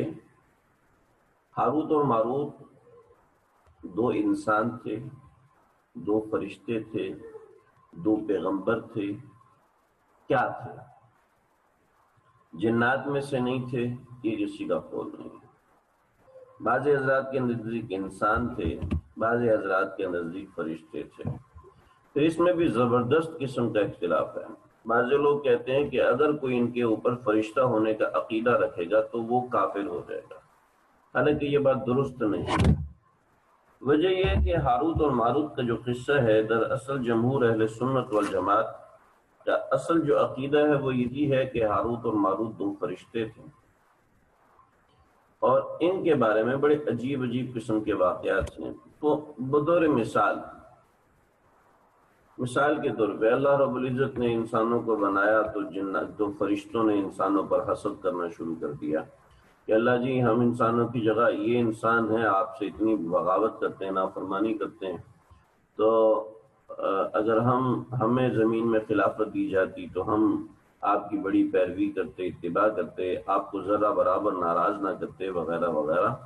تو اللہ تعالیٰ نے 2 فرشتوں کو انسانی خواہشات دے کے زمین میں بھیجا، اور وہ یہاں پر ایک زہرا نامی خاتون سے مار کھا گئے اور تباہ و برباد ہو گئے۔ اس طرح کے بے شمار واقعات جو کہ اسرائیلی روایات ہیں جو کہ درست نہیں ہیں۔ تو یہ اسرائیلی روایات درست نہیں ہیں، بعض حضرات نے کہا نہیں یہ درست ہیں۔ تو جب بعض حضرات نے درست کہا ہے تو ان اسرائیلی روایات کو سمجھنا ان آیات کے سمجھنے پہ موقوف بالکل بھی نہیں، لہٰذا ہم اس کی طرف نہیں جائیں گے۔ ہمارا مقصود قرآن مجید کا ترجمہ پڑھنا ہے، لیکن ترجمے کے ساتھ یہ چیزیں سمجھنا بہت ضروری ہے۔ میں ترجمہ آپ نے پڑھنا ہوتا تو کوئی بھی ٹرانسلیشن آپ کے گھر میں رکھی، آپ اسی سے پڑھ لیتے ہیں، لیکن یہاں پر جو اختصاص کے ساتھ یعنی خاص طور پہ آپ لوگوں کو جو ترجمہ قرآن سکھایا جا رہا ہے، اس کا مقصد یہی ہے کہ ہمیں وہ قرآن کا مضمون صحیح طریقے سے پتہ چل جائے۔ اس لیے کہ قرآن مجید کا مضمون ہمیں اپنے طریقے سے پتہ چلے گا تو لازمی اس میں کہیں نہ کہیں غلطی ہوگی کہ بغیر استاد کی کوئی چیز نہیں آتی۔ تو اسرائیلی روایات بہت ساری ہیں، لیکن اگر یہ وہ اسرائیلی روایات تو اول تو غلط ہیں، لیکن اگر کوئی کہتا ہے کہ ٹھیک ہے تو ان اسرائیلی روایات کا ان قصے پر کوئی تعلق نہیں ہے، کہ اگر ہم نے وہ اسرائیلی روایت نہ پڑھی تو ہمیں یہ ترجمہ سمجھ میں نہیں آئے گا۔ البتہ اتنا سمجھ لیں کہ اللہ تعالیٰ نے دنیا کے اندر انبیاء علیہ السلام کو بھیجا ہے، اور بہت سی تعلیمات ایسی ہیں جو انبیاء علیہ السلام نے سکھائی ہیں، لیکن جادو ایک ایسی چیز ہے کہ جس کی جزئیات، جس کے بہت سے پارٹیشنز ایسے ہیں کہ جو جب تک کر کے نہیں دکھائیں گے اس وقت تک سمجھ میں نہیں آئے گا۔ بطور مثال بھوک لگتی ہے، تو بھوک لگنے کے بعد تاثر کیا ہوتا ہے؟ انسان کھانا کھاتا ہے، تو جب تک وہ ہوگا نہیں تو انسان کو سمجھ میں نہیں آئے گی۔ تو اس لیے اللہ تعالیٰ نے پیغمبر انسانوں کی شکل میں بھیجے، وہ انسانی عوارضات کو کر سکے۔ لیکن جادو کے اندر لازماً بہت سے عوارضات ایسے ہوتے ہیں جن کے اندر کفر کا ارتکاب کرنا پڑتا ہے۔ تو اب یعنی کلمہ کفر، نقل کفر نہ باشد، ایک جملہ آپ لوگوں نے سنا ہوگا، نقل کفر نہ باشد، مطلب یہ ہے کہ نقل کفر کو نقل کرنا یہ کفر نہیں ہوتا۔ لیکن انبیاء علیہ السلام کی شان کے بھی خلاف تھا کہ انبیاء علیہ السلام ایسے کلمات کہتے ہیں جس میں کفر کا نقل کرنا ہے۔ تو اس وجہ سے اللہ رب العزت نے فرشتوں کو بھیجا کہ جن کے مزاج میں کفر کا شائبہ ہی نہیں ہے۔ ایسی بہت سی باتیں اس تحریر کے اندر موجود ہیں جو میں نے آپ حضرات کو بھیجی ہے، اس کو خاص طور پر پڑھ لیجیے گا۔ اس وجہ سے اللہ رب العزت نے فرشتوں کو بھیجا، اور وہ فرشتے آئے، اور فرشتوں نے آ کے زمین میں انسانوں کو وہ جادو کے کلمات سکھائے اور بتایا۔ کیوں سکھائے؟ اس لیے کہ پہلے جادو بابل شہر کے اندر جادو بہت زیادہ رائج تھا۔ یہ جو بابل شہر کا یہاں قرآن مجید میں ذکر ہے، یہ بغداد کا، یعنی عراق کا ایک شہر ہے بابل، اس بابل کی بات ہو رہی ہے۔ تو یہ عراق کے اندر موصل، بغداد نہیں، موصل ایک شہر ہے، اور موصل شہر کا ایک قصبہ ہے جس کو بابل کہتے ہیں۔ یہ بڑا مشہور علاقہ تھا، اور اس کے اندر بڑی زبردست قسم کی حکومت رہی ہے، وغیرہ وغیرہ، اس میں ہمیں جانے کی ضرورت نہیں۔ جو لوگ میرا قصص الانبیاء سنتے ہیں تو اس کے اندر میں شہروں کے حوالے سے جو تفصیلات ہوتی ہے وہ بتا دیتا ہوتا ہوں، اس کو سن لیجئے، اس میں کافی ساری شہروں کے بارے میں بتایا ہوا ہے۔ تو یہ بابل جو ہے، یہ شہر اپنے مقام پہ آباد تھا، اور اس کے اندر بہت سی توہمات وغیرہ تھی۔ اب کہتے ہیں کہ ہاروت اور ماروت جو ہے وہ فرشتوں کو زہرا نامی ایک ستارے سے واسطہ پڑا۔ مطلب مسئلہ اس طریقے سے ہوا کہ ان سے ایک عورت نے اسم اعظم سیکھا، تو اس میں وہ پوچھنا چاہتی تھی کہ اسم اعظم جو ہے آپ کو آتا ہے؟ کہنے لگی جی بالکل آتا ہے جی، آپ ہمیں سکھائیں گے اسم اعظم؟ تو فرشتوں نے کہا جی ہم سکھا دیں گے۔ چنانچہ اس عورت نے اسم اعظم سیکھا اور اوپر چلی گئی، چونکہ فرشتے اسم اعظم پڑھ کے اللہ تعالیٰ کے پاس چلے جاتے تھے، آسمانوں پہ چلے جاتے تھے، تو وہ اسم اعظم پڑھ کے اوپر گئی، لیکن واپس جو کلمے سے آتی ہیں، جس کلمے سے واپس آتے ہیں وہ کلمہ اس کو بھول گیا، تو وہ اوپر رہ گئی۔ تو وہ ایک زہرا ستارہ جو چاند کے سامنے ہے، وہ خاتون ہے۔ یہ روایت بالکل درست نہیں ہے، بلا وجہ کی روایت ہے، چونکہ بہت ہی مشہور روایت ہے، اس لیے میں اس کو ذکر کر دیا۔ ایک اور مشہور روایت ہے جب یہ ہاروت اور ماروت، معذرت چاہتا ہوں میں اس قصے کو پورا نہیں کر سکا. ہاروت اور ماروت اس وجہ سے زمین پہ آئے، اور ہاروت اور ماروت اس وجہ سے، کوئی بات نہیں میرے پاس بیٹھ جائیں میں لے کے جاتا ہوں. ہاروت اور ماروت جب زمین پہ آئے تو انہوں نے لوگوں کو جادو وغیرہ کے علوم کے بارے میں بتاتے رہے کہ یہ کفر ہے، اس کو نہ کرو وغیرہ وغیرہ، قرآن میں اس کا ذکر ہے، اور یہ اپنا کام کر کے آسمان پہ واپس چلے گئے. لیکن یہ جو روایات ہیں، زہرہ ستارے والی روایت اور تفسیر جریر کی ایک روایت ہے، یہ وہ روایت ہیں جو کچھ تھوڑی سی مضبوط ہیں، لیکن یہ روایت بالکل بھی درست نہیں ہے. پر مستند تفاسیر میں ذکر کی ہیں، اس وجہ سے کسی کی نظر سے گزرے، کل کو کوئی گمراہ کرے تو میں بتا دوں. مسئلہ یہ ہے کہ جو آج کل گمراہ کن عناصر درس قرآن وغیرہ دیتے ہیں، وہ اس قسم کے واقعات کو اتنی تفصیل سے بیان کرتے ہیں، اس قسم کے واقعات کو اتنی تفصیل سے بیان کرتے ہیں کہ سامنے والے کہتے ہیں جناب اصل تو یہی ہوتا ہے، اور وہ ان فضولیات میں پڑ جاتے ہیں. ہم ان فضولیات میں نہیں جائیں گے. تفسیر جریر میں ایک واقعہ لکھا ہے کہ ایک عورت آئی عائشہ صدیقہ کے پاس رضی اللہ تعالیٰ عنہا. وہ بہت روئی روئی روئی، کہا بھی کیوں روتی ہو؟ ایسا تھا کہ میرے شوہر سے میری لڑائی ہو گئی اور میرا شوہر جو ہے مجھے چھوڑ کے چلا گیا. اب ایک بڑھیا رات کے وقت آئی، وہ مجھے لے کے گئی، کہنے لگی کہ آؤ میں تمہیں شوہر کو واپس لانے کا طریقہ بتاتی ہوں. کہنے لگی کہ وہ اس نے 2 کتے لے کر آئی، اور 2 کتوں میں سے ایک کتے پر مجھے بٹھایا، ایک کتے پہ خود بیٹھی، اور جناب ہم دونوں ایک جگہ پہ پہنچے تو وہاں دیکھا کہ 2 مضبوط انسان جو کہ فرشتوں کی شکل کے تھے الٹے لٹکے ہوئے تھے. تو ان سے میں نے پوچھا میرے شوہر کہاں ہے، میں اپنے جادو کے ذریعے سے ان کا پتہ لگانا چاہتی ہوں. تو انہوں نے کہا دیکھو جادو تو کفر ہے، تم ہرگز مت کرنا. اس نے کہا نہیں میں سیکھنا چاہتی ہوں. تو انہوں نے کہا جو فلاں جگہ تنور ہے اس تنور پر پیشاب کر کے آؤ. تو وہ پہلی دفعہ گئیں، ان کا دل نہیں مانا، پھر دوسری دفعہ گئیں دل نہیں مانا، پھر تیسری دفعہ گئیں. فرشتوں نے کہا جب اس نے اس تنور پہ یعنی روٹی لگانے کی جو جگہ ہوتی ہے تنور، اس پہ پیشاب کیا تو ایک سفید رنگ کا آدمی گھوڑے پر بیٹھا اس کے اندر سے نکلا، وہ آسمان پہ چڑھ گیا. اب اس واقعے کو جتنا بھی مرچ مسالہ لگا کے بیان کر دیں، اللہ ہم سب کی حفاظت فرمائے. قرآن مجید کو مرچ مسالے کے طور پر اللہ ہمیں بچائے کہ ہم اس کو مرچ مسالے کے طور پر استعمال کریں. چنانچہ تو وہ جب فرشتوں کے پاس واپس آئیں، ان 2 الٹے لٹکے ہوئے فرشتوں کے پاس، انہوں نے کہا کچھ دیکھا؟ کہاں؟ کچھ سفید رنگ کا آدمی سفید رنگ کے گھوڑے پہ بیٹھا آسمان پہ چڑھا. کہا وہ تمہارا ایمان ہے، اب تمہارا ایمان تمہارے اندر سے نکل گیا، اب تم جو کہو گی وہ پورا ہوگا، شور کو بلاؤ گی وغیرہ وغیرہ. تو وہ وہاں سے واپس بھاگی ہے، بابل سے واپس بھاگی ہے، مدینہ آئی ہے نبی کریم صلی اللہ علیہ وسلم سے ملنے کے لیے. لیکن آپ صلی اللہ علیہ وسلم کا انتقال ہو چکا تھا. تو صحابہ کرام فتویٰ دینے میں بہت پریشان تھے کہ ہم کیسے فتویٰ دیں. آج تو ہمیں تھوڑا سا پتہ چلتا ہے تو ہم فوراً فتویٰ دینا شروع ہو جاتے ہیں.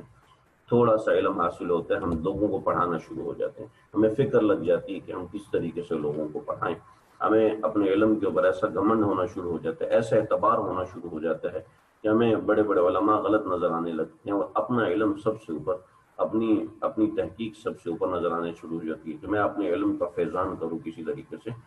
صحابہ کرام تھے وہ کسی کو علم دین کی بات بتانے میں انتہائی ڈرتے تھے، انتہائی ڈرتے تھے. میرے استاد محترم مفتی نعیم صاحب دامت برکاتہ نے فرمایا میاں اجازت نہیں ہے آپ کو زبانی جواب دینے کی جب تک آپ نے کہیں سے پڑھا ہوا نہ ہو، کہیں سے پڑھا ہوا ہو، کہیں سے مسئلے کو صحیح طریقے سے پڑھا ہوا ہو جب جواب دو، ورنہ صاف بتا دو میرے علم میں نہیں ہے. اور آپ حضرات نے دیکھا ہوگا میں نے کئی مقامات پہ یہی کہا کہ میرے علم میں یہ بات نہیں ہے. اور اس کا یہ مطلب نہیں ہے کہ مجھے پتہ نہیں ہے، مطلب یہ کہ میں نے اس کو کسی مستند ذریعے سے پڑھا نہیں. ویسے ادھر ادھر اخباروں میں 50 چیزیں ہوتی ہیں، پڑھنے کی تو 50 چیزیں ہوتی ہیں، اس میں کوئی ایسا نہیں. تو اب یہ ہے کہ صحابہ کرام پریشان، انہوں نے کسی نے فتویٰ نہیں دیا. بالآخر سب نے اجتماع کیا اور اجتماع کے بعد بتایا کہ بھی آپ اللہ تعالیٰ سے معافی مانگیں، انشاءاللہ اللہ تعالیٰ تمہارے ایمان کو واپس لوٹا دیں گے. پھر انہوں نے واپس مانگی. تو اس میں یہ بتایا کہ 2 فرشتے الٹے لٹکے ہوئے تھے. لیکن ان باتوں کا بھی کوئی اعتبار نہیں ہے، اگرچہ روایت صحیح ہے لیکن جمہور ایسی باتوں کا اعتبار نہیں کرتے. یاد رکھیں بہت باتیں کتابوں میں لکھی ہوتی ہیں، ایسی باتیں کتابوں میں لکھی آپ کے ہوش اڑ جائیں گے. لیکن معتبرات ایک فن ہے کہ معتبر کون سی بات ہے، معتبر کون سی بات ہے، اس معتبر بات کا اعتبار کیا جائے گا. تو مسئلہ یہ ہے کہ وہ معتبر کیا ہے، ورنہ ادھر ادھر کی چیزیں، ادھر ادھر کی باتیں تو بہت ساری ہوتی ہیں، تو ہر ایسی بات کا اعتبار اور بھروسہ نہیں کیا جاتا۔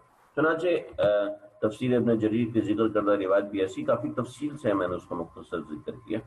اب جادو کی حقیقت کیا ہے، ہم پہلے ان آیات کو پڑھ لیتے ہیں، اس کے بعد پھر ہم اس کی طرف آتے ہیں۔ ان آیات کے اندر بتایا گیا وما انزل علی الملکین ببابل ہاروت و ماروت، وما انزل علی الملکین، اور جو اتارے علی الملکین لوگوں کے اوپر دو فرشتے بابل شہر کے اندر، جو جادو کے اندر، یعنی بابل شہر میں جادو بہت زیادہ مشہور تھا، اور لوگ ایسا کرتے تھے، یہ سمجھتے تھے کہ انبیاء جو معجزہ دکھا رہے ہیں، یہ معجزہ اصل میں معجزہ کچھ نہیں ہے، یہ سب جادو کے زور پر ہے، جیسے کہ حضرت سلیمان علیہ السلام نے کیا، نعوذ باللہ من ذالک۔ تو یہاں پر اللہ رب العزت نے اس بات کا رد کیا۔ وما انزل علی الملکین، فرمایا کہ بنی اسرائیل، یہ بنی اسرائیل کی حماقت ہے، یہودیوں کی حماقت ہے کہ اس چیز کے پیچھے لگ گئے، واتبعوا، اس چیز کے پیچھے لگ گئے، ما انزل، جو کہ نازل کی گئی، جو کہ نازل کی گئی علی الملکین، دو فرشتوں پر، ببابل، بابل شہر کے اندر۔ کون سے دو فرشتے؟ ہاروت و ماروت۔ اگر کوئی صاحب علم ہے تو میں اس کے لیے بتا رہا ہوں کہ یہ ہاروت اور ماروت ملکین سے بدل ہے۔ اگر کوئی صاحب علم سن رہا ہے، کوئی عالم اور کوئی عالمہ، کوئی ایسی خاتون سن رہی ہے، تو یاد رکھیں ملکین جو ہے وہ ہاروت اور ماروت سے بدل ہے۔ اس بدل ہونے کے اوپر اچھی خاصی ابحاث ہیں۔ بعض نے کا بدل الغلط ہے، بعض نے کا بدل الاشتمال ہے، بعضوں نے کا بدل الکل ہے، لیکن اصل میں یہ بدل الکل ہے، سمجھ لیں۔ ملکین بدل الکل، جاءنی زید عالما، جاءنی زید، جاءنی عمر، ابو حفص، تو ابو حفص جو ہے وہ عمر سے بدل ہے اور بدل الکل ہوتا ہے، وغیرہ۔ یہ علماء کے لیے بتاؤں، وجہ اس کی یہ ہے کہ اس کے اندر اچھی خاصی ابحاث ہے، ملکین سے ہاروت اور ماروت کو الگ کیوں کیا، بڑی ابحاث ہیں اس کے اندر، اور بہت سے علماء نے اس کو بحث کی۔ خیر آگے چلیں، آپ ترجمہ سمجھ لیں، وما انزلہ، اور اتباع کی ان یہودیوں نے اتباع کیا اس چیز کا، علی الملکین، جو کہ نازل کی گئی تھی فرشتوں کے اوپر، ببابل، بابل شہر کے اندر، ہاروت اور ماروت، اور وہ کیا تھی؟ وہ چیز جادو تھی۔ اور فرشتوں کے ذریعے سے کیوں نازل کیا، اس کی وجہ میں نے یہاں پہ بتایا، بہت ساری چیٹے میٹے لگ گئے بھائی۔ وما یعلمان من احد، وہ جب بھی کسی کو سکھاتے تھے تو کہتے تھے، وما یعلمان من احد، جب بھی کسی کو، حتی یقولا، تو یہ کہتے تھے، انما نحن فتنۃ، کہ ہم تمہارے لیے آزمائش ہے۔ فرمایا کہ یہ دو فرشتے کسی کو اس وقت تک تعلیم نہیں دیتے تھے جب تک اس سے یہ نہ کہہ دیں کہ ہم محض آزمائش کے لیے بھیجے گئے ہیں۔ وما یعلمان، یہ کسی کو نہیں سکھاتے تھے، کسی کو نہیں، من احد، کسی شخص کو بھی نہیں سکھاتے تھے، حتی یقولا، یہاں تک کہ کہہ دیتے، انما نحن فتنۃ، ہم تو آزمائش ہیں، فلا تکفر، لہذا جادو سیکھ کر تم کفر مت اختیار کرنا، فلا تکفر، لہذا کفر مت اختیار۔ چنانچہ بہت سے علماء نے کہا جادو سیکھنا ہی کفر ہے، جادو سیکھنا ہی کفر ہے، لیکن فی نفسی جادو سیکھنا کفر نہیں ہے۔ البتہ جادو کے اندر بہت سے ایسے معاملات ہوتے ہیں جن کے اندر کفریہ چیزوں کا ارتکاب کیا جاتا ہے، تو اس وجہ سے بہت سے علماء نے جادو سیکھنا ہی کفر قرار دے دیا۔ ایک صحابی رسول صلی اللہ علیہ وسلم کے سامنے ایک شخص نے جادو کیا، اور جادو کر کے ایک شخص کی گردن کاٹ دی، اور گردن کاٹ کے دوبارہ اور جادو کے ذریعے سے اس کی گردن جوڑی، تو اگلے دن وہ صحابی رسول تلوار لے کے آئے، اس شخص کی بھی گردن اڑا دی، اس جادوگر کی گردن اڑائی، اور فرمایا کہ ہاں اب اپنی گردن جوڑ کے دوبارہ دکھا دے، تو کسی اور کی گردن کیا جوڑتا ہے۔ تو وقت کے جو حکمران تھے ان سے ناراض ہوئے، لیکن پھر چھوڑ دیا۔ اچھا، تو یہ جب فیتعلمون منہما، فیتعلمون، یہ یہودی جو ہے سیکھتے تھے ان دونوں سے، کیا چیز سیکھتے تھے؟ ما یفرقون به بین المرء وزوجہ، ما یفرقون، کہ جس کے ذریعے سے، یفرقون، تفریق ڈالتے تھے، بھی اس جادو کے ذریعے سے، بین المرء، آدمی وزوجی، اور اس کی بیوی کے درمیان، آدمی اور اس کی بیوی کے درمیان تفرقہ ڈالتے تھے۔ ہمارے ہاں یہ اصل لفظ ہے زوج، یاد رکھیے گا، اصل لفظ زوج ہے، ٹھیک ہے، اور زوج ہی کا لفظ جو ہے مرد کے لیے استعمال ہوتا ہے، اور زوج ہی کا لفظ عورت کے لیے استعمال ہوتا ہے، یہ یاد رکھیے گا، قرآن میں ایک اصول ہے، زوج کا لفظ ہے، لیکن ہماری چونکہ اردو ہے تو اردو میں ہم زوجہ کا لفظ استعمال کرتے ہیں، خاتون کے لیے زوجہ کا لفظ استعمال کرتے ہیں، اس لیے کہ ہماری اردو ویسی اتنی اچھی رہی نہیں ہے، تو چونکہ اردو میں زوجہ خاتون کے لیے زوجہ کا یعنی بیوی کے لیے زوجہ کا لفظ استعمال کرتے ہیں، مرد کے لیے زوج یا شوہر کا لفظ استعمال کرتے ہیں. تو ما یفرقون بہ بین المرء وزوجہ، یہ ان سے سیکھتے تھے کہ جس کے ذریعے سے فرقہ ڈالتے تھے مرد اور اس کی بیوی کے درمیان. اور اللہ فرماتے ہیں کہ اس کی حقیقت کتنی ہے. دیکھیں ایسے کلمات تو ملتے ہیں کہ جس کے ذریعے سے آپس میں تفرقہ ڈالا جائے، ایسی باتیں بالکل ملتی ہیں جس کے ذریعے سے آپس میں تفرقہ ڈالا جائے، لیکن کیا ہے، لیکن اللہ رب العزت فرماتے ہیں وما هم بضارین، کہاں چلے گئے، وما هم بضارین وما هم بضارین به، وہ نقصان نہیں پہنچا سکتے اس جادو کے ذریعے سے من احد، کسی کو بھی، الا باذن اللہ، ہاں اللہ کا حکم ہو تو نقصان پہنچا سکتے ہیں ورنہ نقصان نہیں پہنچا سکتے. ٹھیک ہے. وَيَتَعَلَّمُونَ اور وہ سیکھتے تھے،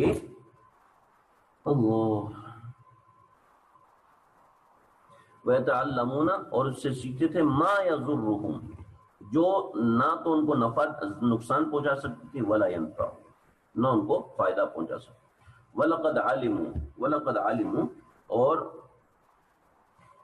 وہ یہ بات بھی خوب جانتے تھے کہ یہ یہودی اس بات کو بہت اچھی سے قلم میں نشترا ہو کہ جو ان باتوں کو لے گا خریدے گا مالہ فی الآخرۃ من خلاق، اس کا آخرت میں کوئی حصہ نہیں. چنانچہ یاد رکھیں جادوگر کا آخرت میں کوئی حصہ نہیں. جو جادو کرتا ہے، عملیات کرتا ہے آج کے زمانے میں، اس کا آخرت میں کوئی حصہ نہیں. اللہ کے نبی نے فرمایا اس شخص پہ، اللہ کے نبی صلی اللہ علیہ وسلم کی بہت سی روایات ہیں ایسے شخص کے بارے میں کہ اس کی نماز ہی قبول نہیں ہوتی جو کسی جادوگر کے پاس بیٹھتا ہے. چنانچہ آج کل ہماری خواتین میں یہ بڑا مرض ہے، عاملین کے پاس جاتی ہیں جناب آپ تعویذ دے دو. تعویذ دینا، تعویذ اپنی جگہ پر صحیح ہے، لیکن یہ جو جادوگر وہ تعویذ دیتے ہیں جس تعویذ کی شریعت میں ممانعت ہے.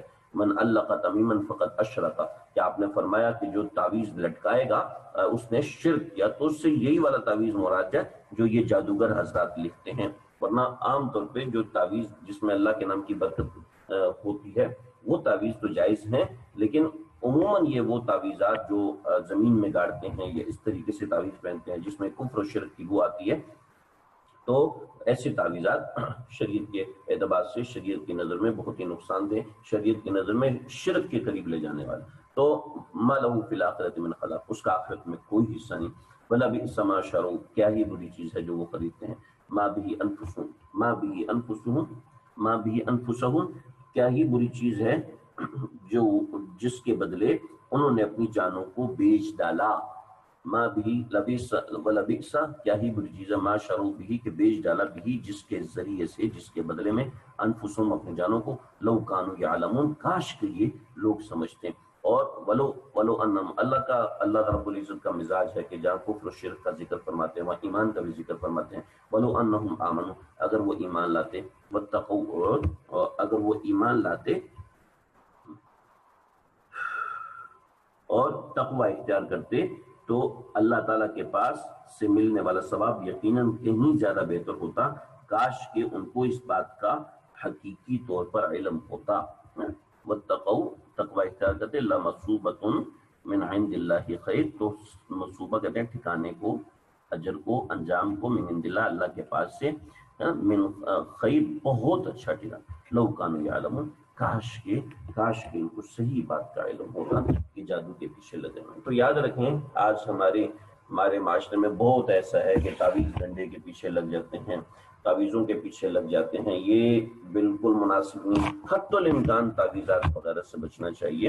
ہاں جاتے ہیں مستند اللہ والے، کوئی سچا عالم دین، کوئی صحیح عالم دین کوئی ایسا تعویذ دے رہا ہے جس میں پتہ ہے کہ شرک کی بو نہیں ہے اور تعویذ کو محض ایک برکت کے طور پر اللہ کے نام کی برکت حاصل کرنے کے لیے دیا جا رہا ہے، تو اس میں کوئی ایسی بات نہیں ہوتی. تو یہ کچھ بنیادی بات ہے. تو یہ جادو کی حقیقت کچھ اس میں آپ کے سامنے ان آیات کے اندر آ گئی. باقی تفصیلات میں نے پرچے میں بھیجی ہیں. کا جو بیان چل رہا تھا وہ سب ہو چکا. اس کے اوپر چند ضروری ان کی برائیاں اور چند ضروری انہوں نے جو کھیل کھیلنے کی کوشش کی مسلمانوں کے ساتھ، اس کے حوالے سے کچھ باتیں ہیں وہ میں انشاءاللہ یہاں ذکر کروں گا. یا ایھا الذین آمنوا لا تقولوا راعنا وقولوا انظرنا واسمعوا وللکافرین عذاب علیم. یہاں پہ ایک لفظ آپ کو نظر آ رہا ہے، راعنا.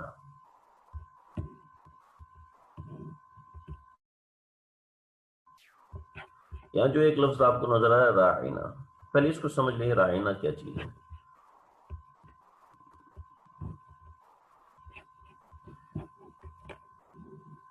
راعینا دراصل لفظ ہے را، را عربی کا لفظ ہے را، یعنی را کا مطلب ہے میری رعایت کیجیے، متوجہ ہوں، میری طرف متوجہ ہوں، ایکسکیوز می کہتے ہیں، میری طرف متوجہ ہوں، تو اس کے لیے عربی میں راعینا کا لفظ استعمال کیا جاتا ہے۔ لیکن عربی کے اندر جو لفظ را، جو را ہے، را اس کا مطلب ہے پلیز، ایکسکیوز می، میری طرف متوجہ ہوں۔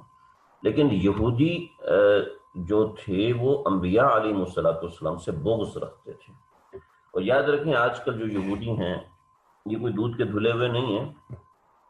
جب یہ انبیاء سے بغض رکھتے تھے تو جب ان کے بڑے انبیاء سے بغض رکھتے تھے تو یہ ہم سے کیوں محبت رکھیں گے؟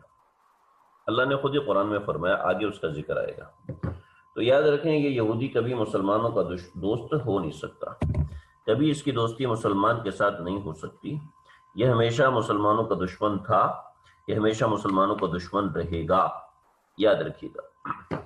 اور اس کے پیچھے اصول بھی گواہ ہیں، تاریخ بھی گواہ ہے، حالات و واقعات بھی گواہ ہیں، سارے معاملات اور یہ سب چیزیں گواہ ہیں کہ یہودی کبھی بھی مسلمان کا دوست نہیں ہو سکا، یہودی ہمیشہ ہمیشہ مسلمانوں کے دشمن رہے ہیں اور روز قیامت تک رہیں گے۔ فتنہ دجال جب آئے گا تو وہ بھی یہودیوں سے آئے گا۔ حضرت عیسیٰ علیہ السلام جب تشریف لائیں گے، حضرت عیسیٰ علیہ السلام جب تشریف لائیں گے تو اس وقت بھی یہی معاملہ ہوگا کہ یہودی اس وقت حضرت عیسیٰ کے مقابلے میں آئیں گے، مسلمانوں کے مستقل دشمن رہیں گے۔ تو یہ اپنے بغض اور نفرت کو کا کھل کے اظہار تو کر نہیں سکتے تھے کہ اس لیے کہ رسول اللہ صلی اللہ علیہ وسلم تو غلبے میں تھے، تو یہ اس لفظ کو بگاڑتے تھے۔ جب آپ کے پاس آتے تھے تو آپ علیہ السلام کو مخاطب کرنے کے لیے لفظ راعینا کی بجائے راعینا استعمال کرتے ہیں۔ دیکھیں تھوڑا سا ایک فرق ہے، اور اگر آپ اس کو تھوڑا سا کھینچ دیں، کسی بھی برائے مہربانی توجہ فرمائیے، آپ اگر اس طریقے سے کریں گے تو سامنے والے کو کوئی اشتباہ نہیں ہوگا، لیکن عربی زبان کے اندر اگر آپ کسی لفظ کو زیادہ کھینچ دیں گے تو اس کا معنی تبدیل ہو سکتا ہے۔ راعی، راعی اصل میں جیسے را کا مطلب ہے رعایت کرنا تھا، لیکن راعی، یہ راعی کا جو مطلب ہے، راعی کا مطلب ہے چرواہا، تو یہ نعوذ باللہ من ذالک رسول اللہ صلی اللہ علیہ وسلم کو یہ لفظ بولتے تھے۔ زبان بھی کانپتی ہے ان الفاظ کو نقل کرتے ہوئے کہ کیسے خبیث اور گھٹیا قسم کے لوگ تھے جو میرے آقا صلی اللہ علیہ وسلم، آقا علیہ السلام وجہ کائنات، جن کے لیے کائنات بنائی گئی، ان کے لیے ایسے لفظ استعمال کرتے تھے۔ تو یہودی جب ان کے ساتھ ایسے تھے تو یہ ہمارے کیسے ہو سکتے ہیں؟ اتنی سی بات اگر کسی صاحب ایمان کو عقل ہو، صاحب ایمان کو سوچ ہو، تو اتنی سی بات کہ اس کے ایمان کے لیے کافی ہے، ورنہ تو جی رعایت رکھنی چاہیے، ان کو قریب کرنا چاہیے۔ اس طرح کی باتیں کر کے لوگوں نے قادیانیوں کو اپنے سے قریب کیا ہے۔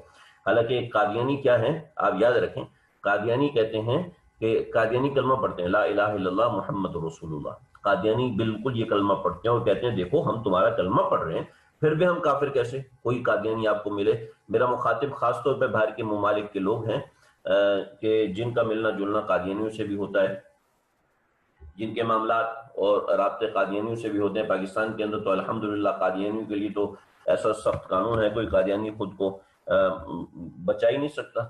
تو بہرحال الحمدللہ پاکستان کے اندر تو اس کی بڑی ریسٹرکشنز ہیں، لیکن بیرون ممالک کے اندر قادیانی کہتے ہیں جی ہم تمہارا کلمہ پڑھتے ہیں، تو ان سے کہتے ہیں ٹھیک ہے آپ ہمارا کلمہ پڑھتے ہیں، آپ اس کلمے کے ساتھ یہ بھی کہہ دیں کہ مرزا ملعون قادیانی جو ہے وہ جھوٹا ہے، مرزا ملعون قادیانی جھوٹا ہے، تب ہم آپ کو مان لیں۔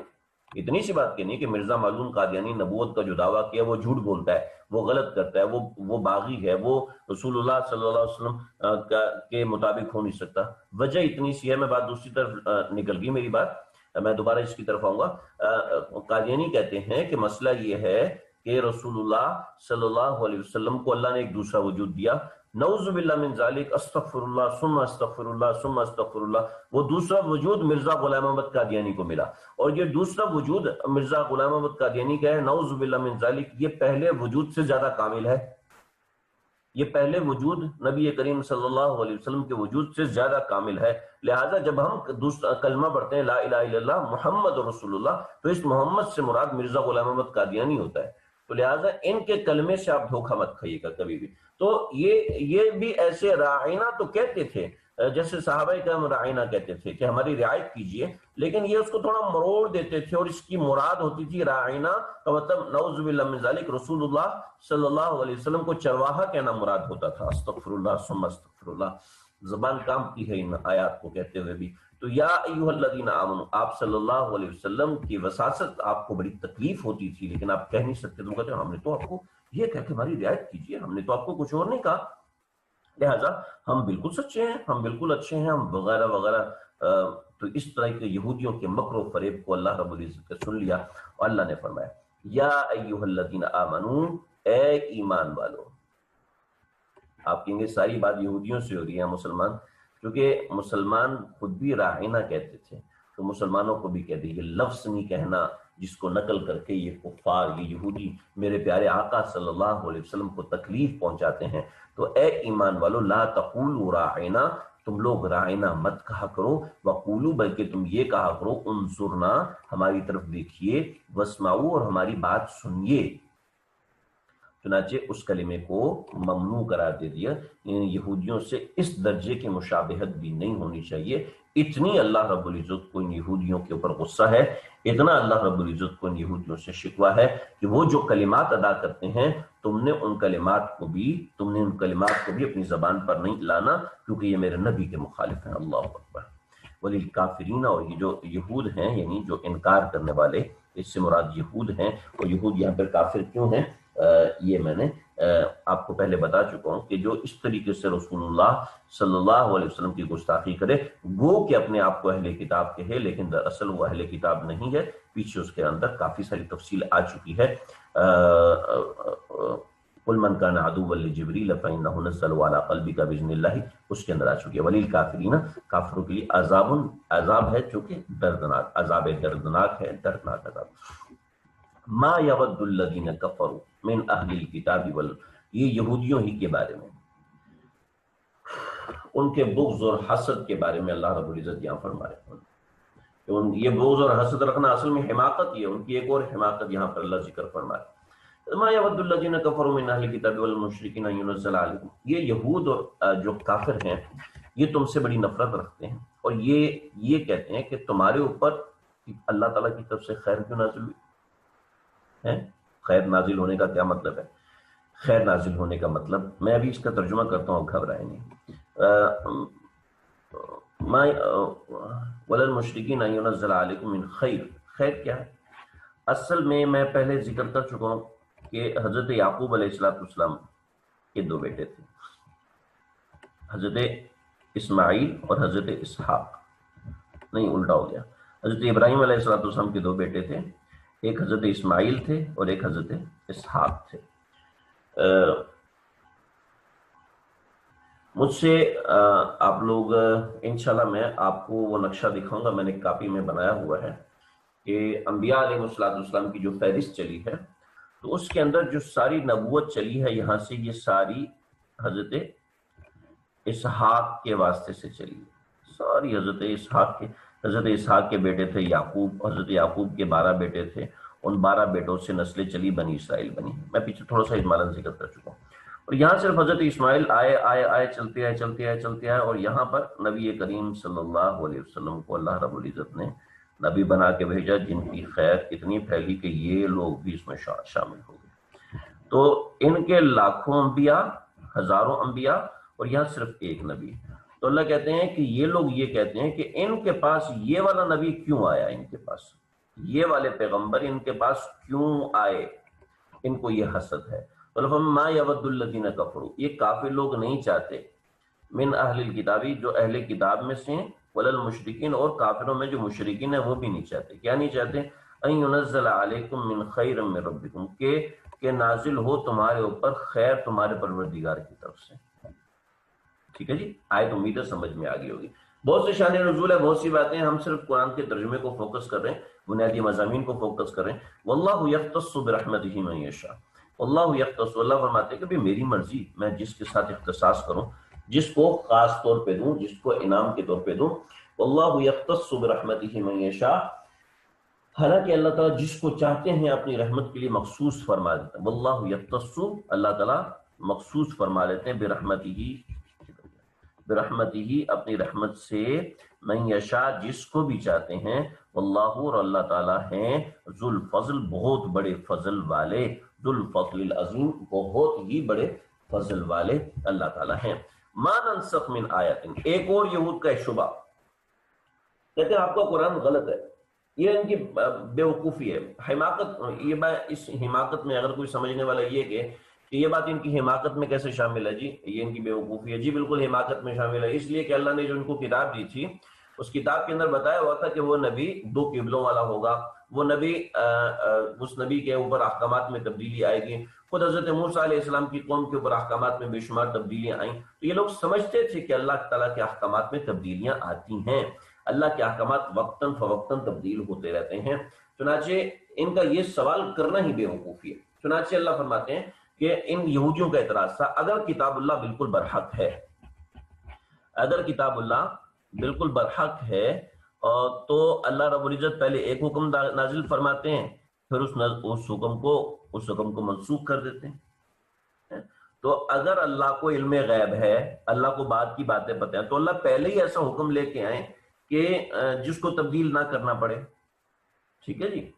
تو یہ ان کا اعتراض تھا. وہ ہمارے نزدیک آج اگر ہم اس کو دیکھیں تو ویلڈ قسم کا اعتراض ہے، لیکن یہ بیوقوفانہ قسم کا اعتراض ہے. وجہ اس کی یہ ہے کہ جب ایک ڈاکٹر ہے، جب ایک حکیم ہے، وہ آپ کو ایک دوائی دیتا ہے اور وہ دوائی دینے کے بعد میں کہتا ہے کہ آپ اس دوائی کو چھوڑ دیں، یہ دوسری دوائی استعمال کریں، تو ہم کیا کہتے ہیں، جی پہلے وہ دوائی جو تھی پہلے وہ ٹھیک تھی، اب یہ ٹھیک ہے. اس لیے کہ حکیم جو ہے، جو ڈاکٹر ہے، وہ وقت کے حساب سے دوا تبدیل کرتا ہے. ایسے حاکم بھی وقت کے حساب سے احکامات کو تبدیل کرتا ہے. دیکھیں آپ سردی کے اندر گرمی کے کپڑے پہنے، کیوں جی میں تو کپڑے بدلنے نہیں ہے، میں تو ایک ہی طرح کے کپڑے پہنتا ہوں، میں تو ایک ہی طرح کے کپڑے پہنتی ہوں. بھائی موسم کے اعتبار سے لباس تبدیل ہوتا ہے، حالات کے اعتبار سے حکم بھی تبدیل ہوتا ہے. اس کا یہ معنی ہرگز نہیں ہے کہ اللہ کو پہلی بات کا پتہ نہیں تھا.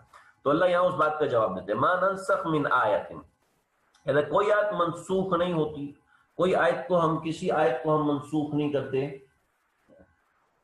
اللہ او ننسیہا، یا کوئی بھی آیت ہم بھلاتے نہیں ہیں، نأتی بخیر منہا، بلکہ ہم یہ کرتے ہیں. مطلب یہ، اس کو دوسرا ترجمہ یہ سمجھیں، ہم جب بھی ما ننسخ من آیت، ہم جب بھی کوئی آیت منسوخ کرتے ہیں، او ننسیہا، یا جب بھی کوئی آیت ہم بھلا دیتے ہیں، نأتی بخیر منہا، نأتی بخیر منہا، نأتی بخیر منہا.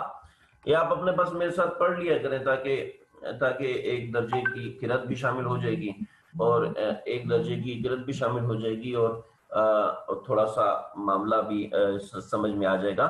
یأتی بخیر منہا، کہ اس سے بہتر آیت ہم لے آتے ہیں، او مثلیہا، یا اسی طرح کی ہم آیت لے آتے ہیں. تو یہ ہماری مرضی ہوتی ہے کہ ہم کون سے حکم کو منسوخ کریں، کون سے حکم کو تبدیل کریں. یہ امر حکیم ہے، یہ کوئی غلط بات نہیں. علم تعلم، اور کیا تمہیں پتہ نہیں ہے، کیا تمہیں بات کوئی ان اللہ علی کل شیء قدیر، اللہ ہر چیز پر قادر ہے. کہ اللہ تعالیٰ آج ایک حکم دے کل دوسرا حکم دے دے، یہ اللہ کی قدرت کے خلاف تو نہیں ہے. تو جب یہ اللہ کی قدرت کے خلاف نہیں ہے تو قرآن مجید کے اندر حکم کا تبدیل ہونا یہ کون سا اللہ کی قدرت کے خلاف ہے. اور پھر اللہ رب العزت جب اپنے کو بیان فرماتے ہیں تو کھول کے رکھ دیتے ہیں. اللہ اپنی ذات کو کھول کے رکھ دیتے ہیں، سمجھ لو، مجھے جان لو. علم تعلم، ارے کیا تمہیں پتہ نہیں، ان اللہ لہو، کہ اللہ ہی وہ ذات ہے کہ اسی کے لیے ملک السماوات والارض، آسمانوں اور زمینوں کی بادشاہت ہے.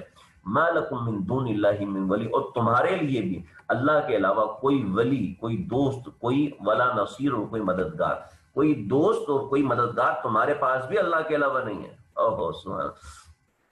اور پھر تمہارے ذہن میں جو اس طرح کے سوال ہے، یہودیوں کی ایک اور حماقت، ان کی پرانی حماقت کی طرف اللہ رب العزت اشارہ فرما رہے ہیں اور کہہ رہے ہیں کہ تم یہ چاہتے ہو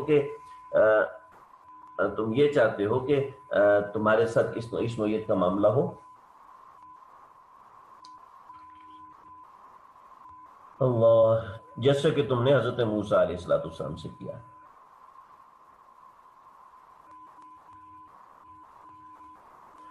مسئلہ یہ تھا کہ حضرت موسیٰ علیہ السلام کے اوپر یہ لوگ ایمان لے کے آئے تھے، یہودی حضرت موسیٰ علیہ السلام پر ایمان لے کے آئے تھے، لیکن اس ایمان لانے کے باوجود انہوں نے حضرت موسیٰ علیہ السلام سے بالکل بے بنیاد اور غلط اور الٹے قسم کے سوالات کیے، جیسا کہ پیچھے گزر چکا ہے، ارین اللہ جہرتن، ہم اللہ کو دیکھنا چاہتے ہیں، اور وغیرہ وغیرہ اس طرح کے الٹے سیدھے سوال انہوں نے حضرت موسیٰ علیہ السلام سے کیے تھے۔ تو اللہ رب العزت فرما رہے ہیں کہ تم لوگ یہ الٹے سیدھے جو سوالات کر رہے ہو، یہ الٹے سیدھے سوالات سے تم یہ سمجھتے ہو، یہ چاہتے ہو کہ جیسے تم نے حضرت موسیٰ علیہ السلام کے ساتھ برا کیا، ویسے ہی تم کیا یہ چاہتے ہو کہ تم رسول اللہ صلی اللہ علیہ وسلم کے ساتھ بھی ایسا برا کرو جیسا تم نے حضرت موسیٰ علیہ السلام کے ساتھ کیا؟ تو یہ وہ جو تم نے کیا تھا وہ بھی غلط تھا، اور یہ جو تم کرنا چاہتے ہو یہ بھی بالکل غلط ہے۔ تو اللہ رب العزت نے فرمایا ام تریدون، کیا تم یہ چاہتے ہو، ان تسألوا، کہ تم سوال کرو، رسولکم، اپنے رسول یعنی نبی کریم صلی اللہ علیہ وسلم سے، کما سئل موسیٰ من قبل، جس سے کہ سوال کیا موسیٰ علیہ السلام سے، جس سے سوال کیا گیا حضرت موسیٰ علیہ السلام سے۔